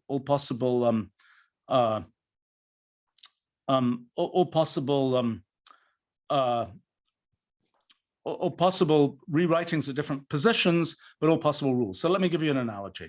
Let's think about a Turing machine. So here's a friendly little Turing machine. So it has a rule, and the rule for that Turing machine is just this. It just says the head of the Turing machine goes back and forth according to a definite rule. But let's now look at a Turing machine that has a few extra rules. Here's a multi-way Turing machine. So this is a Turing machine that doesn't have one path of history, it has multiple paths of history, okay? So now let's take a much more outrageous example. Let's take a Turing machine where we look at all possible Turing machines, all possible Turing machine rules. Then we can make a multi-way graph that shows this is a Rulial multi-way graph in which we say, we look at this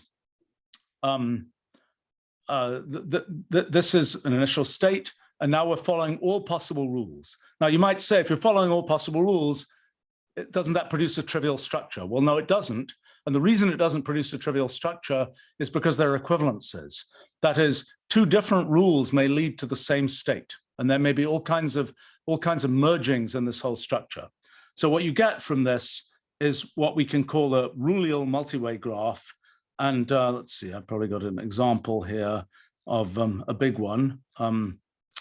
Here's an interesting one. So this is the beginning of the Rulial multi-way graph for Turing machines. By the way, the red part is the deterministic Turing machines. The gray part is all the non-deterministic Turing machines. So this ends up being some kind of geometrization of the P versus NP problem. In other words, the set of all possible Turing machine paths, but chosen with different rules for the Turing machine at every step. That's the NP class of problems, or that's the non-deterministic problems. There's a different, smaller ball that are achieved by the purely deterministic Turing machines. But in any case, this whole structure we can think of as being this Rulial multi-way system, which is the thing you get by following all possible rules. Okay, so now let's take the obvious limit of that. Let's imagine that we just have a system that follows all possible computational rules. We started from all possible initial conditions, we follow all possible computational rules, and we do it perhaps for an infinite time. So this is a thing we're calling the Ruliad, and it's this object that is the entangled limit of all possible computational processes. So you can coordinatize this in many different ways. You can use Turing machines, you can use hypergraphs. Each one will have a different interpretation, but the claim is that in the end, this object that you get out is always the same object. And this object is it's the entangled limit of all possible computations. And so the claim then is that, and this is, okay, there's two different directions to go. One is, what is that mathematically? What is that Ruliad object mathematically? And you can go and do a kind of higher category theory adventure on this thing.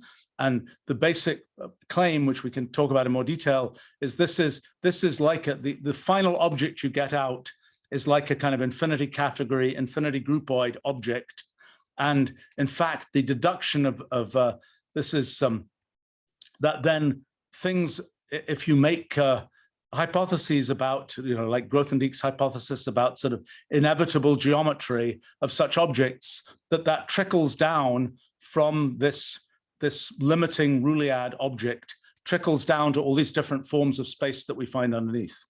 But a different way to look at this is in this, okay, so this is in this Ruliad object, we are observers embedded in that Ruliad object. And it's an even more extreme situation than the situation with Branchial space and so on.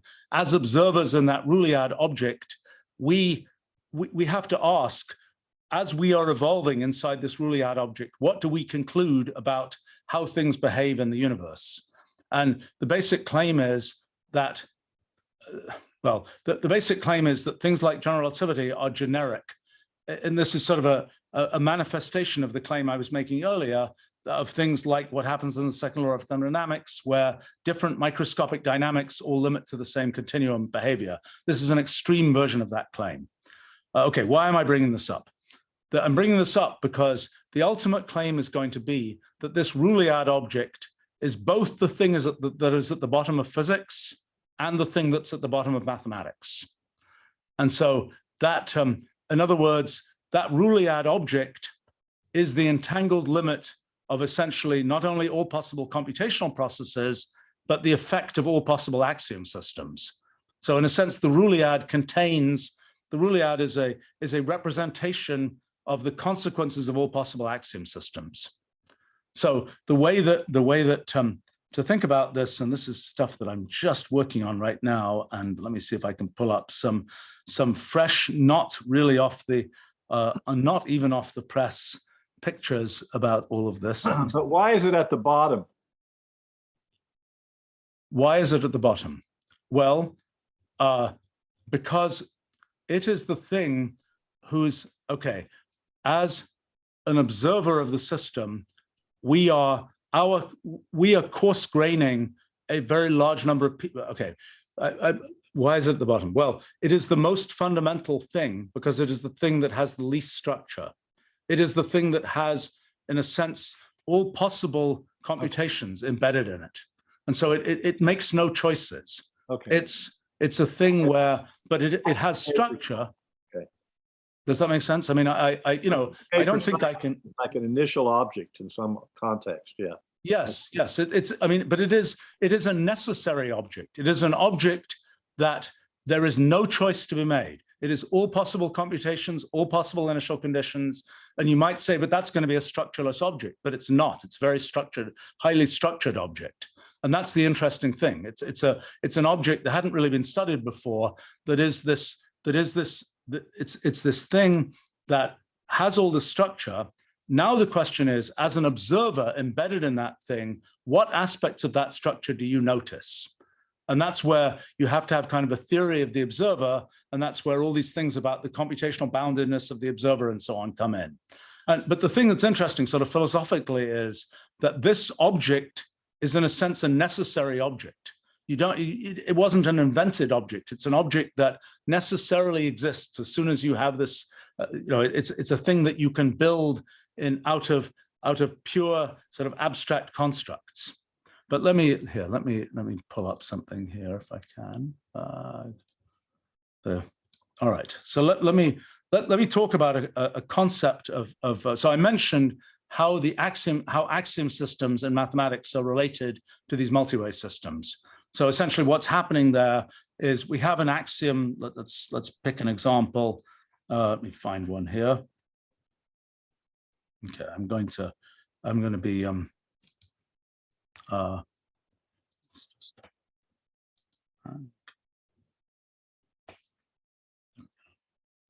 okay, so this is the very beginning of a piece of axiomatic. So this is an axiom system. This is choosing a particular axiom system for transforming expressions. Okay, and this is a beginning of a multi-way graph for that axiom system. So I think that axiom system is, let me see, where is it? It is this axiom system here. So that's the axiom system. And so that's, I'm writing it out with a, okay, so that, sorry, there are blanks here. This is Wolfram language code because that's indicating those are not constants. Those are going to be pattern variables. So that's the axiom. It says x dot y equals this. And so now we can say, what's the multi-way graph that we get by following that axiom system?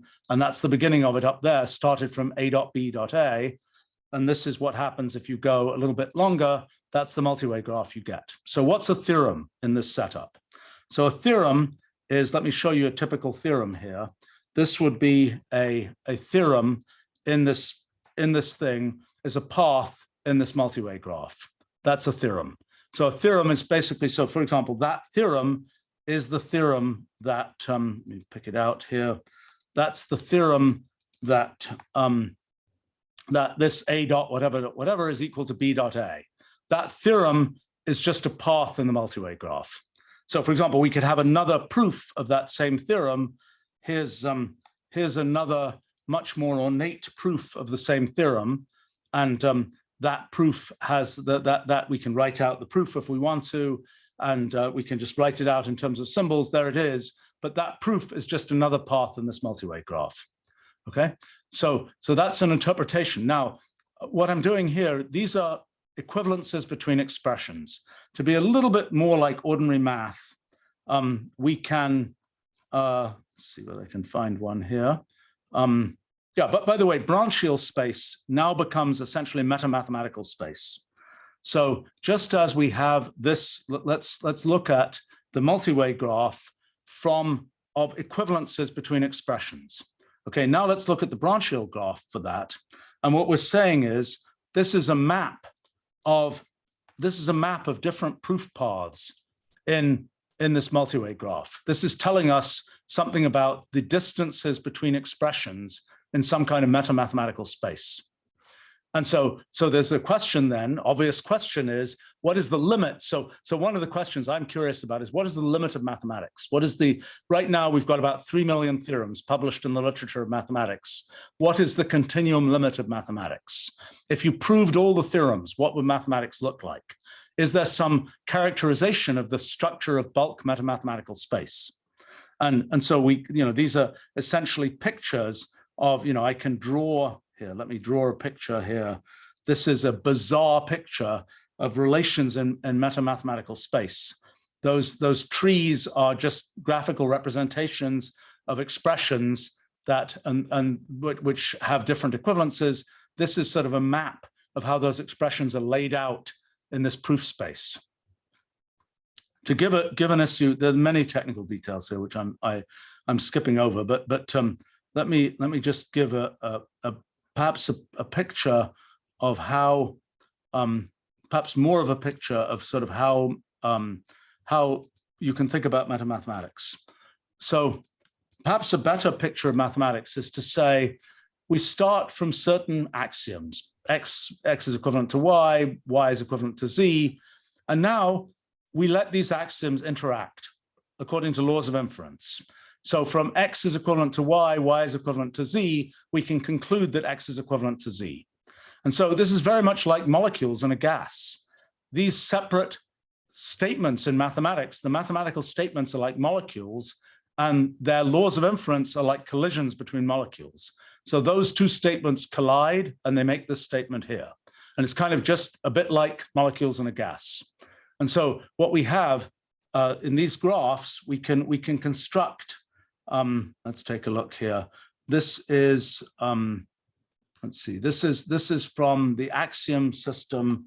And so this is essentially the big bang of a field of mathematics. The big bang is you start from a single, there are the axioms. You start, in this case, it's just one axiom. That's the big bang. And then from that big bang, you deduce all kinds of other stuff just by following the laws of inference, which correspond to the events. So here, for example, if it loads in, there we go. So that's a little bit of the structure of space, so to speak. Well, the structure of this multi-way graph that you get from following the laws of inference from the axioms that were sort of the big bang of mathematics here. So now the question is, what can we conclude? So for example, if we look down inside this object, we will find many statements of mathematics for this particular axiomatic theory. So down here, we would find something like, I don't know, there's just a few things that are true in this simple axiomatic theory. Okay, so now the question is, what is the analog? What's the limit of this object? What can we say about mathematical space and so on? And so let me give you an example. A light cone in physics would be, you have an event and you see what is affected by that event. In metamathematics, a light cone is an entailment cone. Given a particular statement, what other statements are entailed by that statement? So you have kind of a theory of entailment cones. And so then the question is, what is an observer in metamathematical space? What is an observer? What does an observer? An observer sees, oh, there are all these random sort of results of mathematics that are true. What does a mathematical observer conclude from this? And well, Dennis will be amused by this. Elise has been telling me for like 25 years that the axiomatic view of mathematics is a mistake, and that there's a sort of higher level view of mathematics that is the kind of mathematics that that real mathematicians do, that is not grinding up mathematics down to the level of axioms. And so then the question is, what does a mathematical observer conclude about what's going on here? At the level of axioms, this is like molecular dynamics. We are looking at the individual propositions of mathematics and seeing how you deduce other ones. But in a sense, that's not what the typical pure mathematician does. The typical pure mathematician does not work down at the level of individual axioms. So now the question is, what does the typical pure mathematician actually do? What is the coarse graining of this axiomatic space that the typical pure mathematician actually does? And what is the fluid dynamics? What is the analog of fluid dynamics for metamathematics? So in other words, down at the level of this axiomatic level, we've got these things like molecules, which are interacting with laws of inference, and we've got this whole structure that's being produced. What's the higher level structure that is the analog of fluid mechanics? So just to set the stage for that a little bit, actually the axiomatic level is not the lowest level. You can go way below the axiomatic level. The axiomatic level in particular has lots of names for things. And you have operators here with names and all that kind of thing. You don't need that. You can perfectly well formulate this in terms of, well, for example, one convenient sort of computation formulation is combinators, which are essentially nameless computational objects. And in combinators, you can with to give an example, combinators. Let's see if I can pick one out here. You're saying combinators? Combinators. So they're these things. The S and K are the two combinators, and they have a particular rule. They just say K of X and Y is X, and S of X, Y, and Z is S of X. S of X and Y of Y and Z, of Y of Z. But they're basically just symbolic transformation rules. But you can make out of combinators, you can make addition, for example, out of combinators. Well, here, these are the combinators for the Boolean operations. So just these combinations, if there's a representation for true and false. I think true is S and false is K of S or something. And if you then, these are the raw material from which you can make logic, for example. You can also make addition. I think, let's see, where do I have it? I have somewhere here. I think one of these is, I think that's, let's see, that was the addition. Up at the top is the representation of plus of, I think, 2 and 3. And this is the computation of 5 in combinators.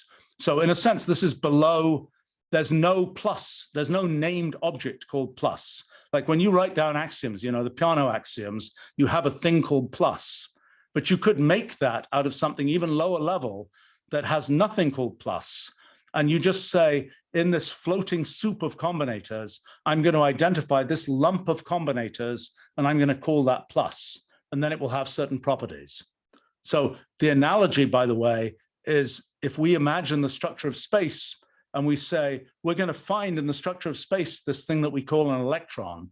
And an electron is something that we then have all sorts of properties about it. That's the analog of going from this very, very low-level version below axiomatic mathematics, this kind of raw level of mathematics, which we don't yet have a name for, this sort of raw computational level where there are no named operators, there are no named constructs, and all of those are emergent. We're just identifying lumps of this sort of underlying level stuff and calling those, and those are the things that enter into our axioms. But then when we do human level mathematics, we're way above the axioms. We're now doing sort of fluid mechanics on top of the molecular dynamics of the axiomatic mathematics. And so an obvious question is, do you actually need the axioms in the middle? Are they useful? Or could you go directly from this low-level stuff right up to human level mathematics without ever axiomatizing, without ever explicitly writing axioms? Let me give you an example of why axioms are problematic. So people make proof-assistant systems and so on nowadays, and people say, we've got the Pythagorean theorem in our proof-assistant system. Okay, great. Now you go to another proof-assistant system, and it's also got the Pythagorean theorem, but the axiomatic foundations might be different. Two people's Pythagorean theorems might differ in the way that they treat the real numbers, for example. But yet, we believe that we can do mathematics just at the level of the Pythagorean theorem without having to go down and say, oh, one of them has this kind of real number, the other one has this kind of real number. So there is something that's at a higher level where we can just talk about the Pythagorean theorem without having to talk about these axiomatic foundations. And so what I think is the case is that the Pythagorean theorem is a coarse graining of this axiomatic level of mathematics. That is, that what we call the Pythagorean theorem is like what we call the density of a gas in some particular region. It is this coarse-grained thing that is the aggregate of many kinds of molecular level statements in mathematics. It's like you could move around in this metamathematical space and you still got the Pythagorean theorem, even though the foundational axioms might be different. And so then the non-trivial question is, why can you do higher level mathematics? Why does it work to have the Pythagorean theorem, even though its axiomatic foundation is variable, so to speak? Why does it work? Why can we do sort of fluid dynamics level mathematics without always having to just go down to the molecular dynamics? And I think the answer to that is, it's the same reason as the reason that we can have the idea that there's continuum space. It's the same reason. It's because of the way that we humans essentially observe this kind of very low level structure that builds up to mathematics. It's because of the way we observe it, because of the kinds of coarse grainings or idealizations that we make, that we can actually have this thing that corresponds to sort of higher level mathematics. I mean, this is this week's thinking. So this is still rather fresh, but the kind of the idea is, okay, so for example, what does this mean? So for instance, what this means is, just as the laws of physics, as we imagine them, depend, as you were observing earlier, depend on what we're like as observers, so also the laws of mathematics might depend on what we're like as observers. What does that mean? Well, what would go wrong if we chose, let's take a specific example. Let's take the continuum hypothesis as an example, okay? So let's say that it is the case that we choose, we say continuum hypothesis is true. Okay, then we say, we imagine that we're a mathematical observer. Let's see how to say this. Let me try and give the argument. The argument would be, if we make the wrong choices, we will be shredded as we try and do mathematics. What does this mean? We think we can take the Pythagorean theorem and just move it around to another area of mathematics, and it'll be that same thing that we can just call the Pythagorean theorem. But it might not be true. It might be the case that as we move around using the Pythagorean theorem, in fact, it's shredded into all these different cases of the Pythagorean theorem with this assumption about the reals and this assumption about the reals and this assumption about the continuum hypothesis, et cetera, et cetera, et cetera. It might not be the case that we can maintain this thing that we call the Pythagorean theorem. We might be sort of shredded as we try and move through essentially mathematical space. Now, the same thing happens in physics. Motion usually works out fine. In most parts of the universe, motion is just fine. We can move around in space. If we happen to be near a space-time singularity, we will get shredded. Space, the structure of space is such that if we're there, we will no longer be able to preserve our sort of observerness. Now, if we were different kinds of observers, even in the space away from a space-time singularity, we might not be able to preserve our observerness. But the concept is that the sort of metamathematical concept is that that this question is, under what assumptions will cause us to be observers who maintain our identity in this kind of mathematical process? In other words, what kind of things like the Pythagorean theorem can we construct that will not sort of get shredded into pieces as we move forward and as we change the underlying axiom system, so to speak? And so there's a sort of question. It could be the case, okay, that for a human-like observer, an observer who sort of does mathematics the kind of general way that humans do, that something like the continuum hypothesis just has to be true. That if you assume it's false, then essentially you as a sort of observer of mathematics can't succeed in doing mathematics and not getting shredded in this way. It's very recent thinking, so this may not be quite right. And I'm trying to understand kind of the relationship of specifically the continuum hypothesis to various kinds of computational things, and don't yet understand that. I mean, I'll give you an example of a weird one. Okay, this is about truth in mathematics. So in our models, when we generate statements in mathematics, we're doing it constructively. We're saying from that mathematical big bang of some axiom that we assume at the beginning, we're generating a bunch of statements. Those are the statements that we say are true statements of mathematics. How do we get a false statement? What is a false statement in mathematics? Well, so here's a possible idea. What if a false statement is one where, for example, if you were to introduce that statement, you would basically generate, it would be kind of like a white hole in physics. It would be something where from that false statement, sort of all other statements follow. Then I think the claim would be, much as happens with material implication in logic, although I've never liked that particular idea that false implies anything. But the idea would be that the notion of sort of truth becomes just the constructibility. The notion of falsity becomes becomes this thing that no observer can survive introducing into the system. So in other words, if you introduce this proposition that is what we would normally call false, what will happen is that you'll get this sort of explosion of kind of mathematical structure that where you can no longer maintain this idea that you're kind of a coarse-graining observer of mathematics. That it's not said very clearly yet.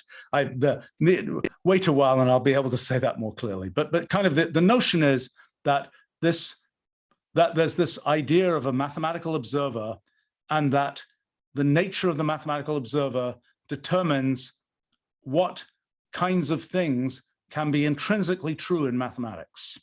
So that it isn't the case that you're just feeding in an arbitrary axiom system. I think Hilbert was fond of saying, you know, you could have an axiom system that talks about tables and chairs just as it talks about integers. This is basically saying that that's not true. That if you have human-like observers of mathematics, that it is not the case that that you can just think of it as sort of an arbitrarily invented thing, that there is some sort of fundamental sort of Platonic object that's underneath. And the claim is that that object is this Ruliad object, which is the same object in between physics and mathematics. So that's about as okay. There are many details of this, but that's sort of the latest thinking. I think about kind of the connections between sort of the way to the thing that's sort of surprising and interesting, I think, is that a lot of, I mean, you can make all kinds of correspondences between kind of the structures that you get in, let's see if I can pull one up. I mean, you know, these kinds of structures that you get in our model of physics and the structures that you get in metamathematics. And so, you know, part of the exercise, so to speak, is what is the analog of general relativity in metamathematics? What's the analog of quantum mechanics in mathematics? So here's a thing. This is very recent. This is from this afternoon. So I'll just. So that means the lecture's almost over because you're going to come up to yeah, right. I'm at the end, right? Let me try and show you something from. Catch yourself and. It's okay. Let me show you. This is an attempt at where is it?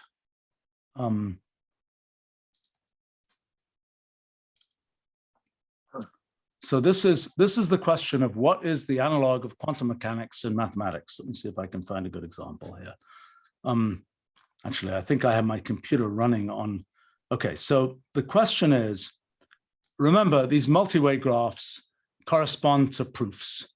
So that they give us the paths in a multi-way graph, give us a proof. So these are cases of these multi-way systems with a particular kind of simple axiom system. And what we're doing here is we're showing all the paths from BA to AAA. So essentially these are things, okay, up here, I've got in different colors, all the different possible proofs that you can get from this point to this point, okay? So these proofs are, they're all different proof paths. And one feature of these proof paths, and I know Jonathan and Xerxes have studied this a bunch, one feature of these proof paths is that they are continuously deformable into each other. There's sort of no topological hole in this whole system. But if you look at other cases, there's a good example here. That's another multi-way graph. Actually, this picture isn't quite right, but that's the Towers of Hanoi as a multi-way graph. So as in the Towers of Hanoi, you have different choices of what you can do at each stage. The multi-way graph for the Towers of Hanoi is a Sierpinski gasket. Although that picture isn't quite right. That's what you get for, okay, let's see. There we go. There's an example. So this is a proof. So this is a multi-way graph. These red things are possible proofs. This is a proof that A is equal to this BAAB thing, okay? Now notice that there's one lump of proofs over here. These are all proofs. There's one lump of proofs over here and another lump of proofs over here, but there isn't a continuous way to get from a proof here to the proof over here. There's kind of a hole. And that's sort of the analog of what of quantum mechanics. That's kind of this isn't the sort of this is kind of the like the uncertainty principle thing of you have, you pick this choice, you make this choice here, and it's not, doesn't trivially commute with the choice that you make here. So you've made a choice, and yes, you can eventually get back to the right place, but there's kind of a hole here and it takes a while to get back. And so this is an example, again, of this analogy between mathematics and physics. This is an example. Why is this like quantum mechanics? Because in quantum, because this idea of the fact that it takes, you have essentially non-commuting variables. You have a path that where you have to go, you have to take multiple steps before you can get back to the same thing again. And it's the same. So I mean, it's the analogy also between quantum mechanics and curvature in space. But it's also so the idea here is that, and I don't know the interpretation of this really. I think this is kind of like you're doing mathematics one way, and you've got you've got some group of mathematicians doing mathematics in one method of proof, and another set over here doing this other method of proof. And these mathematicians over here can talk to each other because they're all doing very similar proofs. These ones over here are doing something quite incompatible, and they only finally agree at the bottom here. And so if you can, and there won't be the typical mathematical observer, so to speak, will live only on one side of this graph and not on the other. And so then the question is, can you have a mathematical observer who kind of straddles the two sides of this graph, kind of conflating together the things that are happening on both sides? At least that's one possible interpretation. But anyway, so this was a super quick sketch of a bunch of things that we've been doing. I would say that just in terms of sort of the connections of things, this in terms of mathematics, what is the limit of these hypergraphs? We don't understand it. We'd like to understand it better. What is the analog of calculus for the limit of a hypergraph? That's first question. In branchial space, what is the coordinatization of branchial space? What is branchial space? How do we characterize it? These are other kinds of questions. There is a whole connection with category theory where you can think of these multi-way graphs as being, you can think of these things as being like morphisms, and then you can think about higher order morphisms are the translations from essentially one proof, one path to another, and you can start knitting things together that way. That's another kind of direction. I would say that so by the way, our theory of quantum mechanics, Jonathan and Xerxes have done a bunch of work on the correspondence between that and categorical quantum mechanics, and it's a nice, fairly straightforward correspondence. There's a question of how does this relate to other kinds of approaches to mathematical physics. Causal set theory is another thing closely related to what we're doing. In causal set theory, you just throw down events in space-time, and then you say that's the underlying structure of the system. In causal set theory, there's been a long time confusion about how do you determine what that sprinkling of events in space-time is. What our model does is it gives you kind of an algorithmic way to generate where those events are, how those events are related in space-time, and one that gives you Lorentz invariance, which is something that hasn't been understood in causal set theory. But a bunch of the methods from causal set theory can be used in what we're doing. Spin networks. It looks like there's a close correspondence between what we're doing and spin networks, although in spin networks, there's kind of an additional thing that there are kind of weights on the edges that you've introduced, and they have certain properties, but it looks like that's a thing where there is the limit of spin networks is the same as the limit of what we're doing. And similarly, causal dynamical triangulations, another approach to discretizing space-time, same kind of story, that those things seem to be, they seem to be limits of sort of special cases of the kind of model that we have. So, I mean, those are a few connections, and there are probably other ones that I'm forgetting here. So,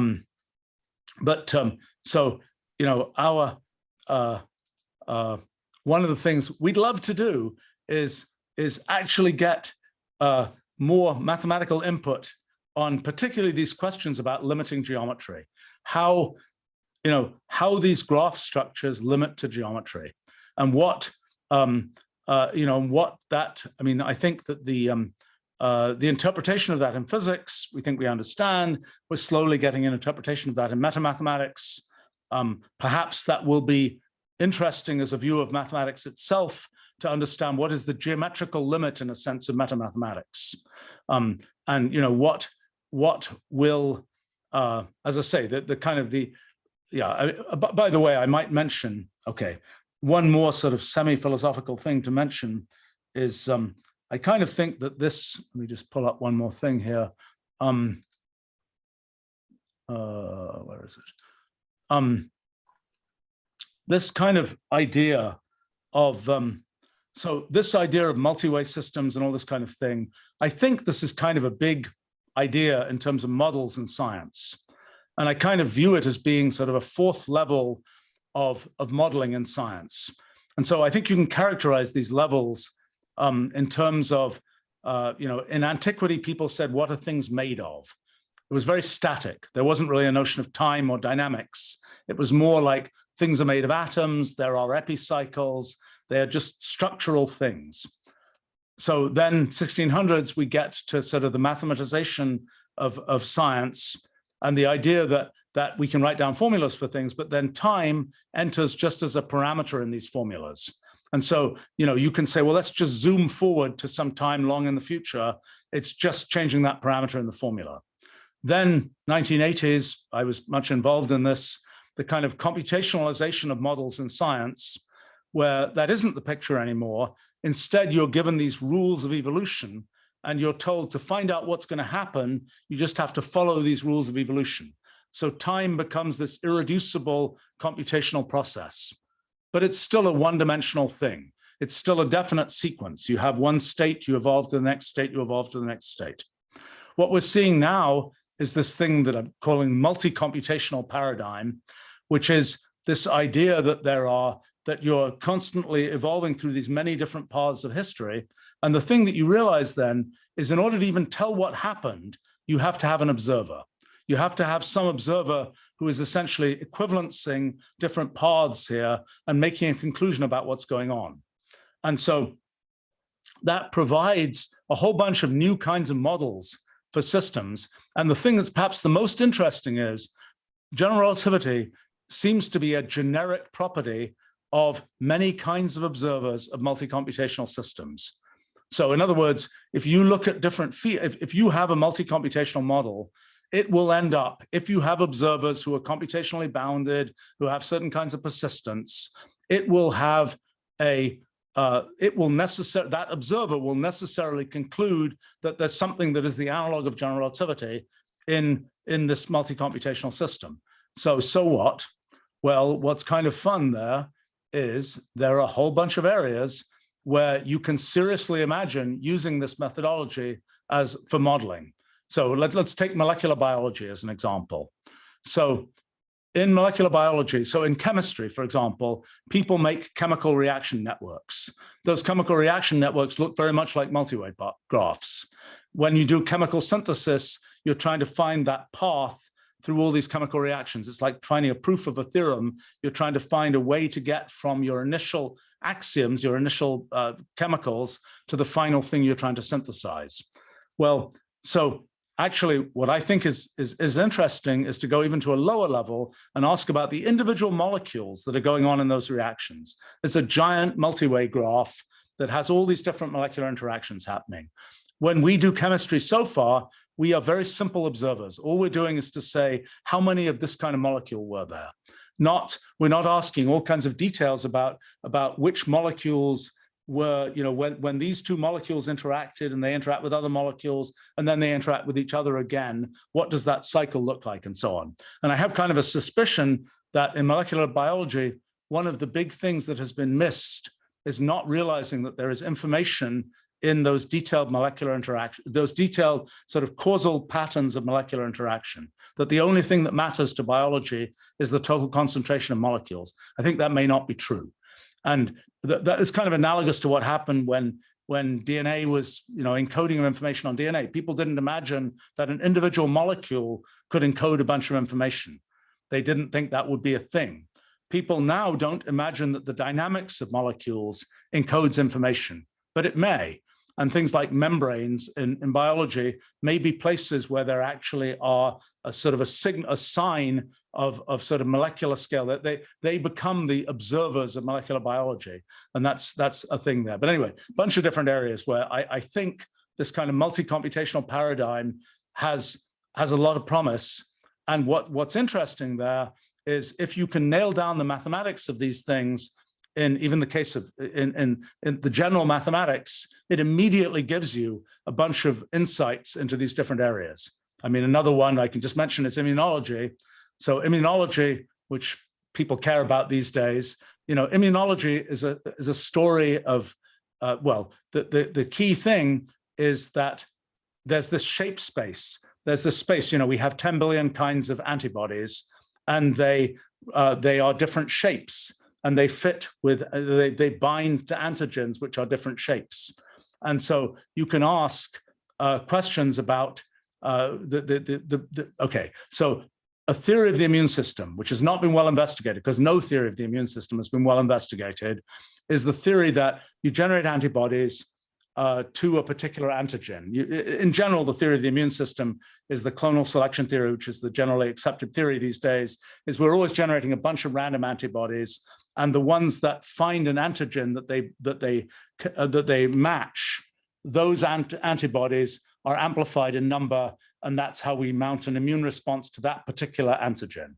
So the question is, what then probably happens is, once we get a bunch of antibodies to an antigen, we probably also get antibodies to that antibody. So we get, it's in immunology, it's AB1 antibodies are the first level, AB2 are the second level. Just a couple of weeks ago, somebody found an AB2 antibody in COVID. So they're real things, and that they are antibodies to the antibodies. And so what you get is this dynamic network of antibodies, anti-antibodies, anti-antibodies, and so on. And what's happening is, presumably, every time you go up one level in this hierarchy, you are moving a certain distance in shape space, because it isn't a perfect match between the anti-antibody isn't a perfect match for the antibody. So it's as if you've got this space of all possible antigen shapes, and you're moving as you go forward, you're kind of puffing out this geodesic ball in shape space. And that corresponds to as you generate sort of more and more distant antibodies. And so, for example, one theory might be that the way our immune system responds to things like virus variants and things like that is that it has this dynamic process of generating antibodies, anti-antibodies, and so on.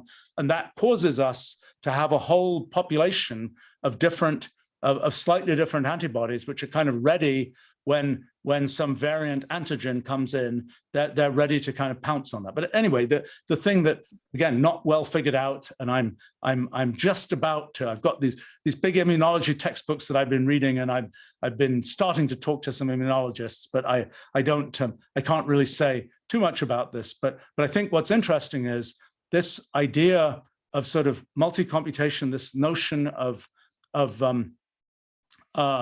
well, for example, the space of this kind of space of antibody shapes is one of these branchial type spaces, I think.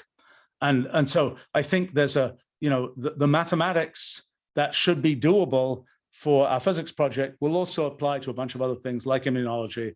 And I would say that the current models of immunology are rather poor. I was kind of shocked to find out that there was interesting work done in the 1970s on network theories of immunology, and they kind of propagated into the 1980s.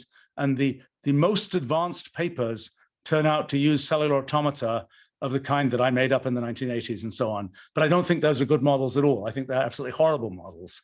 So it's that there's kind of a big gap, which is primarily a gap, I think, because the mathematical complexity of what has to be done is somewhat large, and that link hasn't been connected. But anyway, much to say about lots of different areas. I could talk about all kinds of any of these areas. I could talk about at least the thoughts we have about how these ideas might apply to them. I mean, the one that metamathematics is the one that we're currently actively really pursuing the strongest.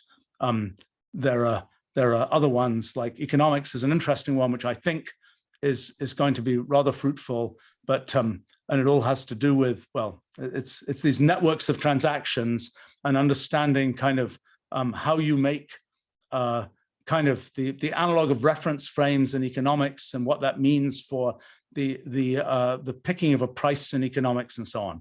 Anyway, other kinds of things like that. But I should, you know, I don't know how you structure these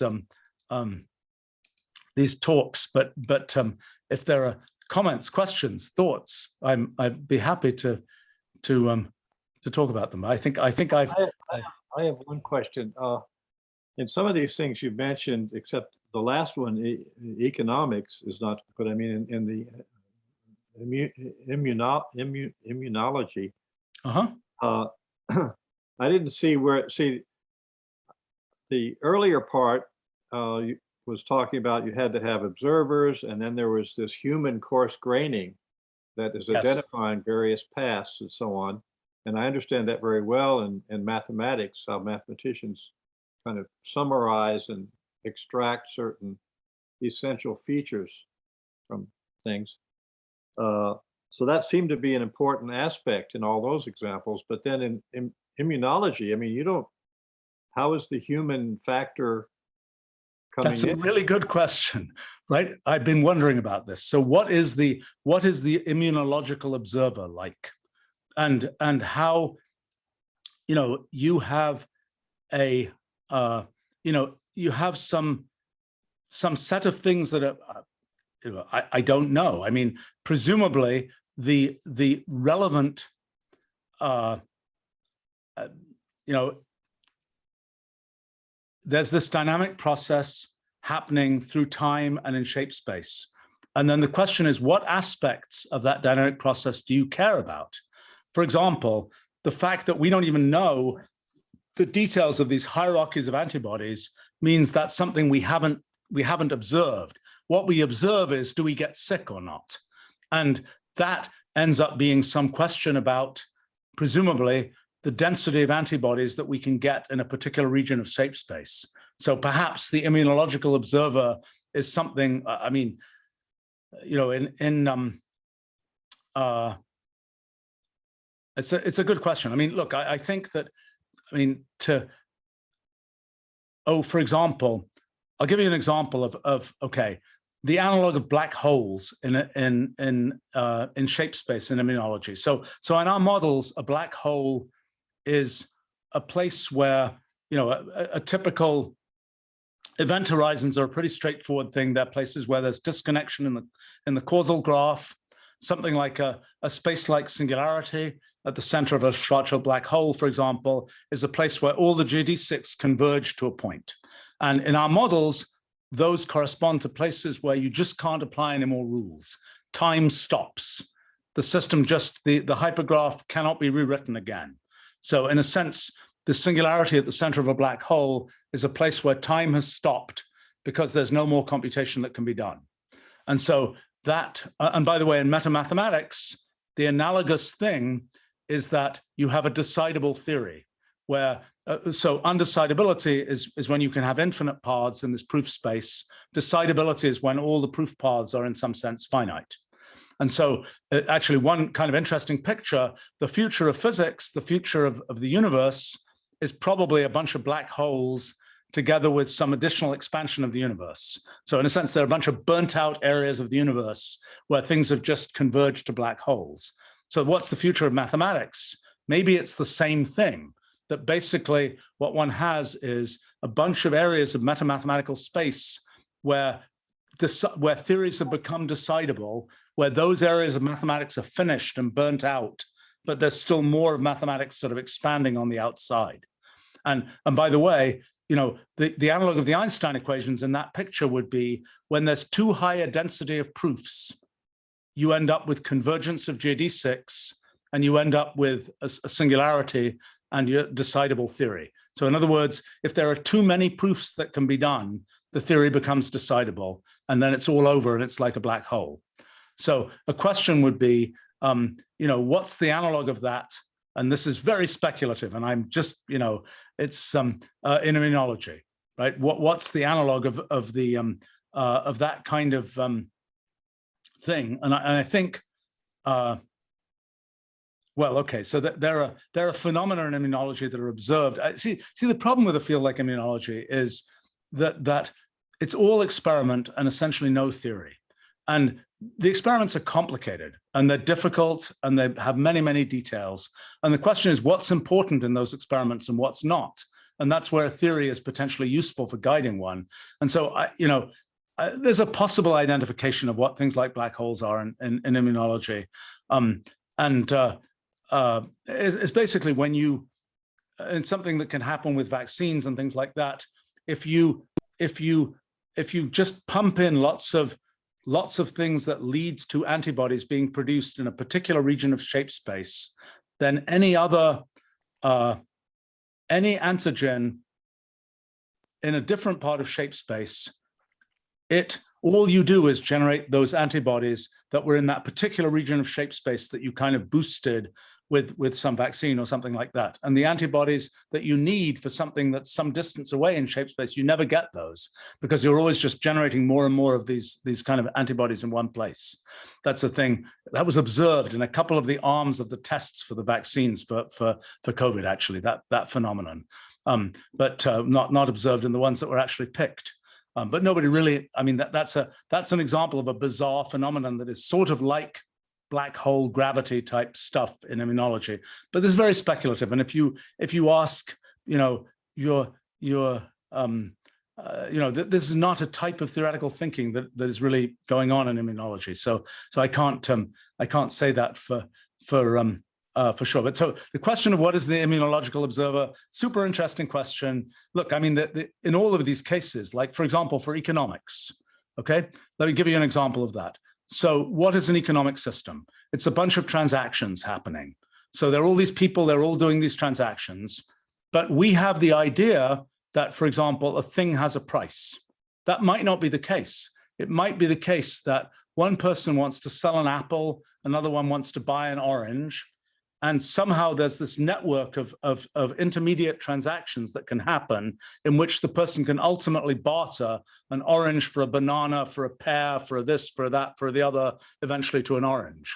But we have this idea that we can sort of characterize, we can coordinatize the space somehow by saying there is a price for the apple, and we compare that with the price for the orange. And so in a sense, what we're doing there is we're saying there's this whole network of transactions, but somehow we as economic observers are saying, we're going to just say we can characterize this network of things as just corresponding to there is a price. So I think the analog of sort of the economic observer has to do with the notion of things like believing that there is a price for things, believing in the idea of a global price. I'm not sure that's right, but that's a type of thing that one might think about there. In other words, you could just say there are all these microtransactions happening, but we instead have the idea that we can summarize those in terms of this global price, and that's the way that we characterize these microtransactions. And that's sort of the analog of the observer in that case.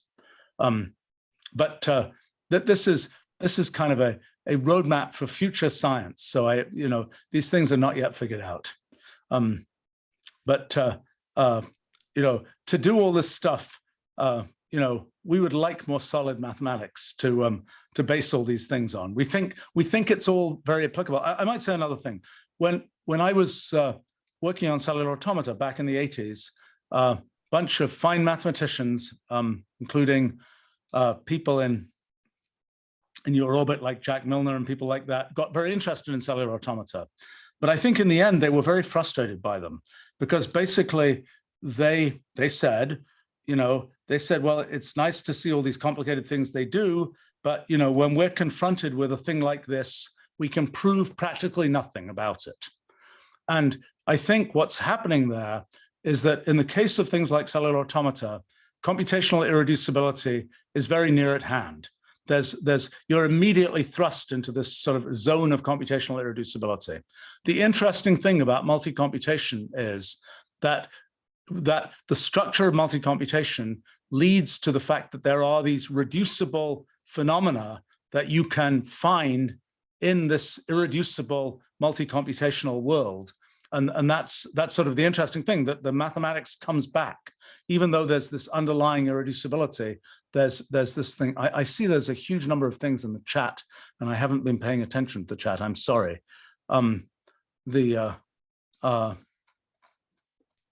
I'm going to take a quick look at the chat, and maybe Jonathan has already answered lots of things here. Yeah, there's been an ongoing conversation in the chat. Okay, Yeah. so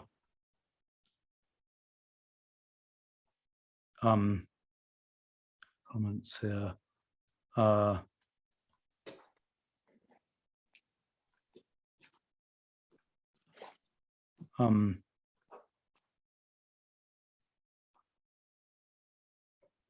Jonathan is commenting that you don't have to have an actual singularity to have decidability.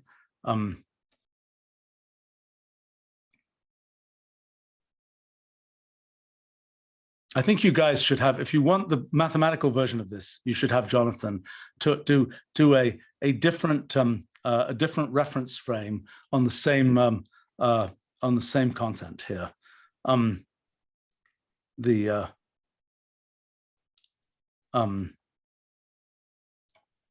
Great. Well. Yeah. So, Stephen, thank you very much for that incredibly fascinating talk and this tour de force of ideas. There's a lot here to think about and a lot of questions to ask and a lot of fascinating mathematics I hope to so. explore here. That's not the part of it way. that I do, but I think we're trying to at least define interesting questions here. Well, good. Yeah. Nice to see you all. And here I stop sharing. And it's thank you very much. Great. So Dennis had a lot of questions and comments and stimulated a lot of interesting discussion already. Before we part, are there anyone who had a burning question they wanted to ask but didn't get a chance to? Could I maybe ask a little bit more on this sort of observer discussion?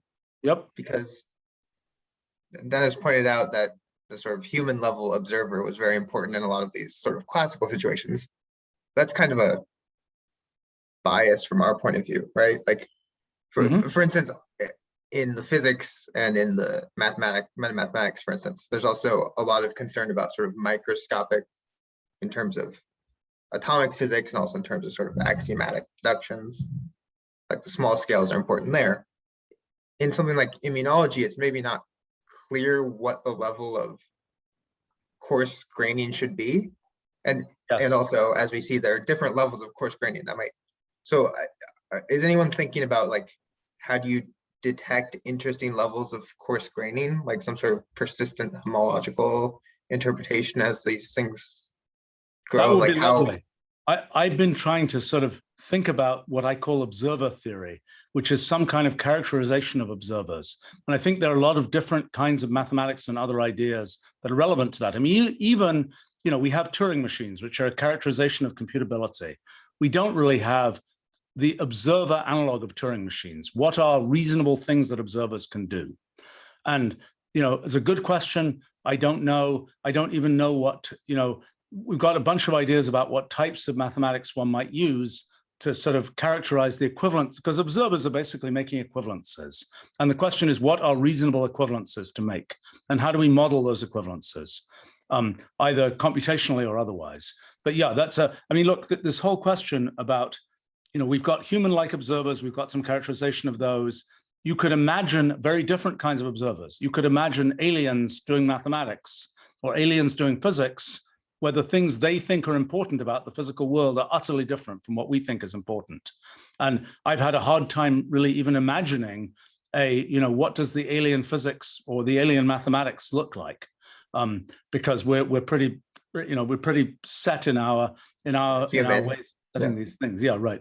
And so, but I think this whole question about characterizing the observer, I think, is both very important and very undone. And and you know, yes, that's important. I mean, what we've got right now are these few criteria which seem to be enough to derive a lot of things relevant for physics. Not sure about mathematics, but that's the you know, yeah. So you know, don't know yet. Hope to figure it out. Thank you. It's very interesting. Very interesting. All right, anybody else? Well, I want to just add one comment. I'm glad I didn't hear this lecture when I was 30, because I'm now 80.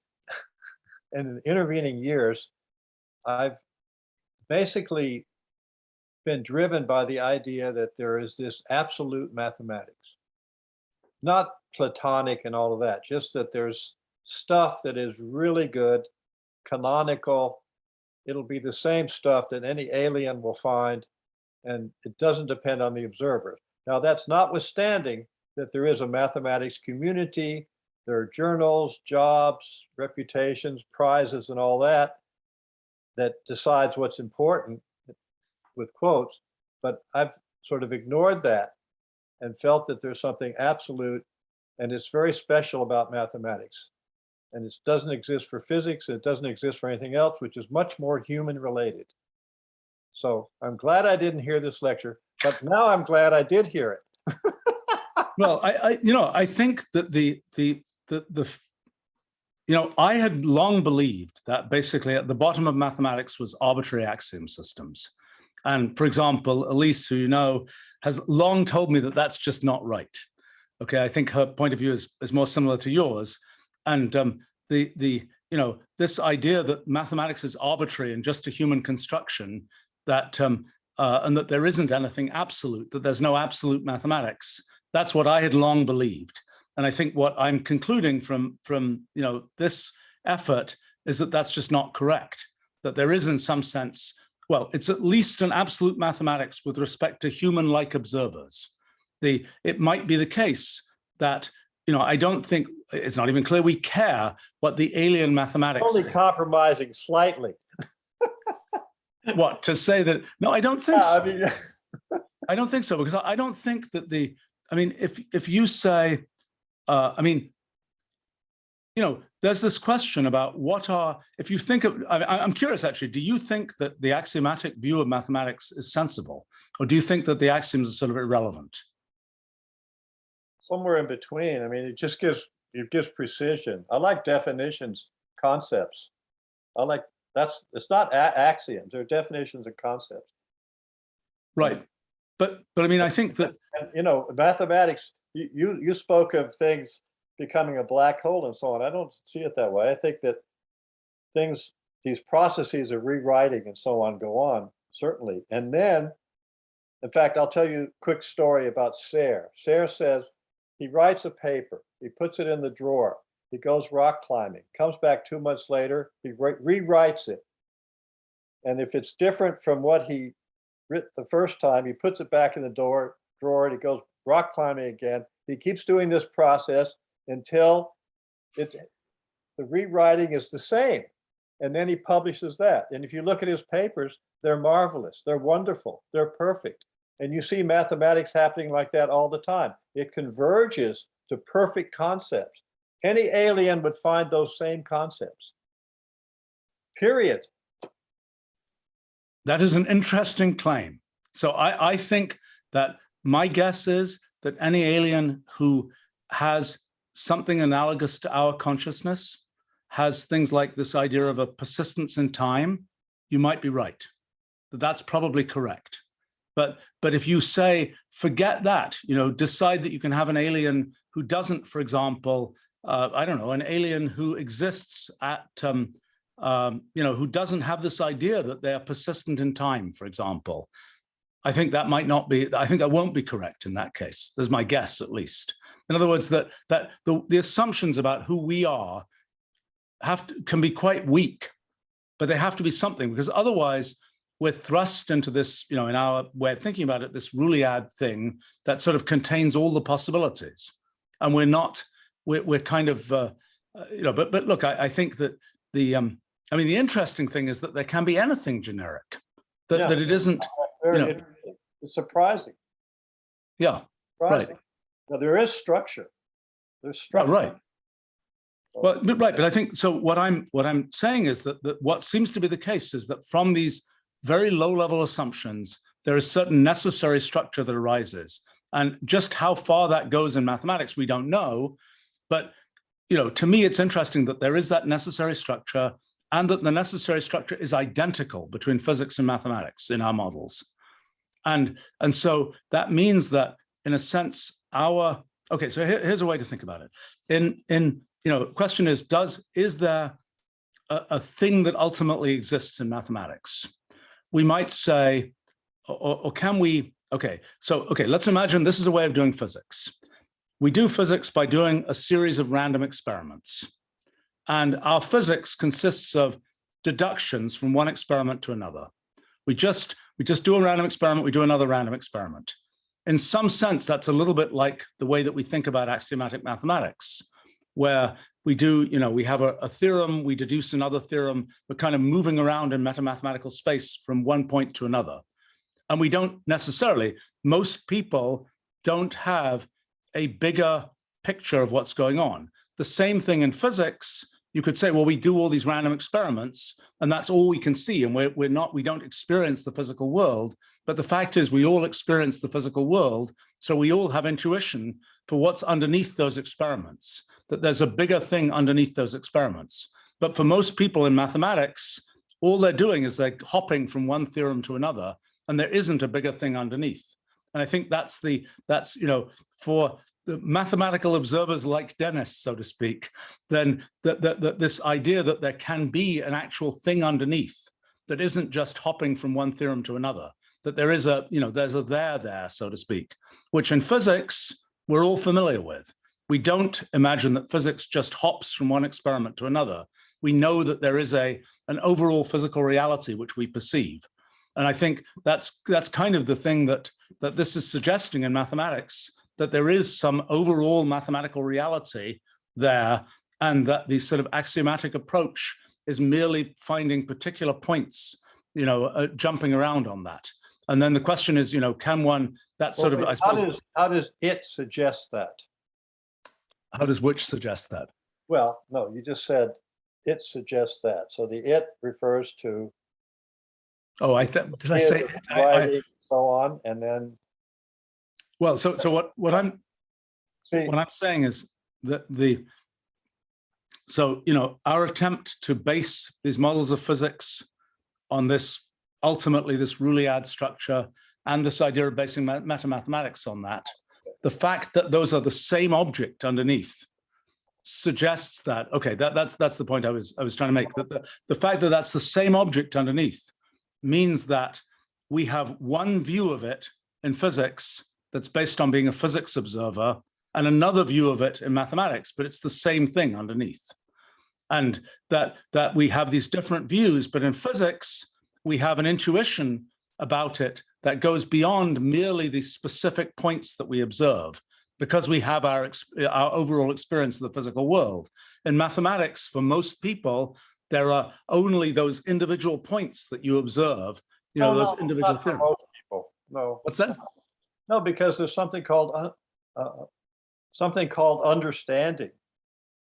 It says yes, axioms and specific statements and specific proofs. I mean, there's some understanding, and maybe in physics is the world is around us and all this stuff, and it's there, so we're trying to understand it. But right, but it already gives us. I mean, the notion of space is something very familiar to us in physics, for example. Whereas, in mathematics, you have to actually go to effort to get that understanding. And look, the fact that there can be a coherent understanding in mathematics, what this is basically saying is that it's conceivable you could have that. Otherwise, it's just like when it's all the way down to the atomic axioms, so to speak, there might be no understanding to be had. It might just be, it's just a bunch of molecular dynamics. The fact that we can have this large-scale understanding is not, I think, trivial. In other words, the fact that there's a coherent theory of mathematics isn't self-evident. If you believe it starts from axioms, it's not obvious that aggregates up. I mean, in other words, can you say, given the Peano axioms, can you say there's going to be a beautiful, understandable, flowing theory of mathematics? I don't think you can. Well, I mean, we have had philosophical discussions at this level a few times in the past, and sort of like, it's more like you could just look at mathematics, actually, and look at what it is. It's a wonderful thing and so on, but you could say it's all built from two things, actually. You've just mentioned one, space, and the other thing is number. We have number. Mm-hmm. We have the idea of counting, and you can look at all of mathematics, and it always, you can go back not to axioms, you go back to those fundamental concepts. You don't need axioms or definitions. You have counting and you have space. Everything is, I used to sort of divide mathematicians up into space men and number men, because they were more focused on, and they didn't have, and then, anyways, there are two things in mathematics, space and number. Uh-huh. It's interesting. For me, they're just as basic. So here's a question about that. And I think there's something pretty interesting to figure out. I suspect that there is a characteristic of us as humans that causes those things to be the obvious things, to be the way that we observe mathematics, so to speak. That is, that this idea of, for example, it could be that this, I mean, the fact that, I mean, again, I don't know, but I think if we were very different from the way we are, I suspect that there might be other slicings of things that we might call mathematics. Whether they would be coherent is not obvious. In other words, it could be that an observer like us can produce a coherent mathematics. An observer not like us may not be able to produce a coherent mathematics.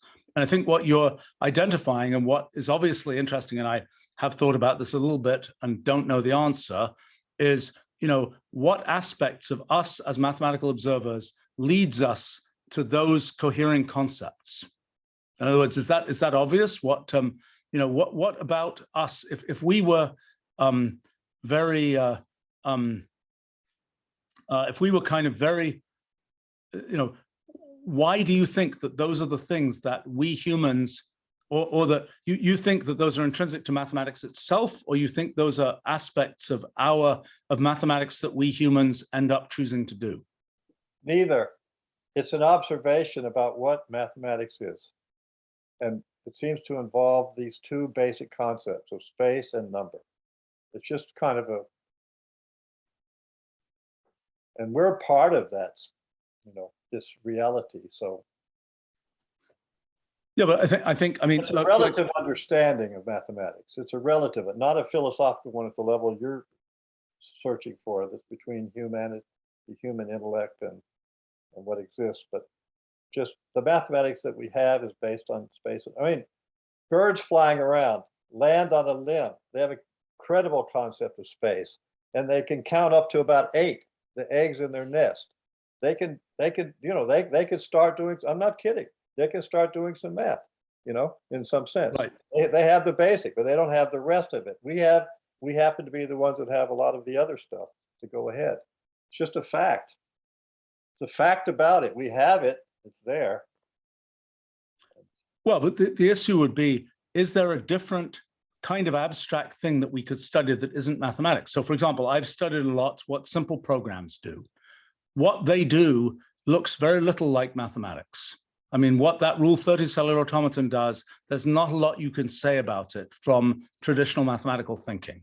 So it's kind of a different prong of abstract systems. And you might have thought that mathematics would capture sort of all the interesting abstract systems. It might capture all the ones that are relevant to humans. I don't think it captures all of them. There are these ones that are full of sort of computational irreducibility, that are just very messy, that don't feel mathematical, so to speak. And I think so it's a question of, why is mathematics this one that picks out this bucket of stuff that has been very rich? why is it that particular bucket and there isn't another bucket somewhere nearby? Because there are other buckets. Well, look, no, but it's not, no, because look, space is interesting. Space is interesting. There's one-dimensional space. There's different. Point separates. There's two-dimensional space. Lines separate. Three-dimensional space. And then there's four-dimensional space. These are all very different. They're interesting. Right. God knows why. The numbers, 1, 2, 3, they're prime numbers. They're algebraic number fields. I mean, it's very interesting. But it's all built from space and number, period. Yeah. Well, I don't know anything else. Right. So one of the things for somebody like me who's spent a long time building, computational language to sort of represent things symbolically and precisely, one of the questions then is, given that idea for what mathematics is, how should we make computers do it?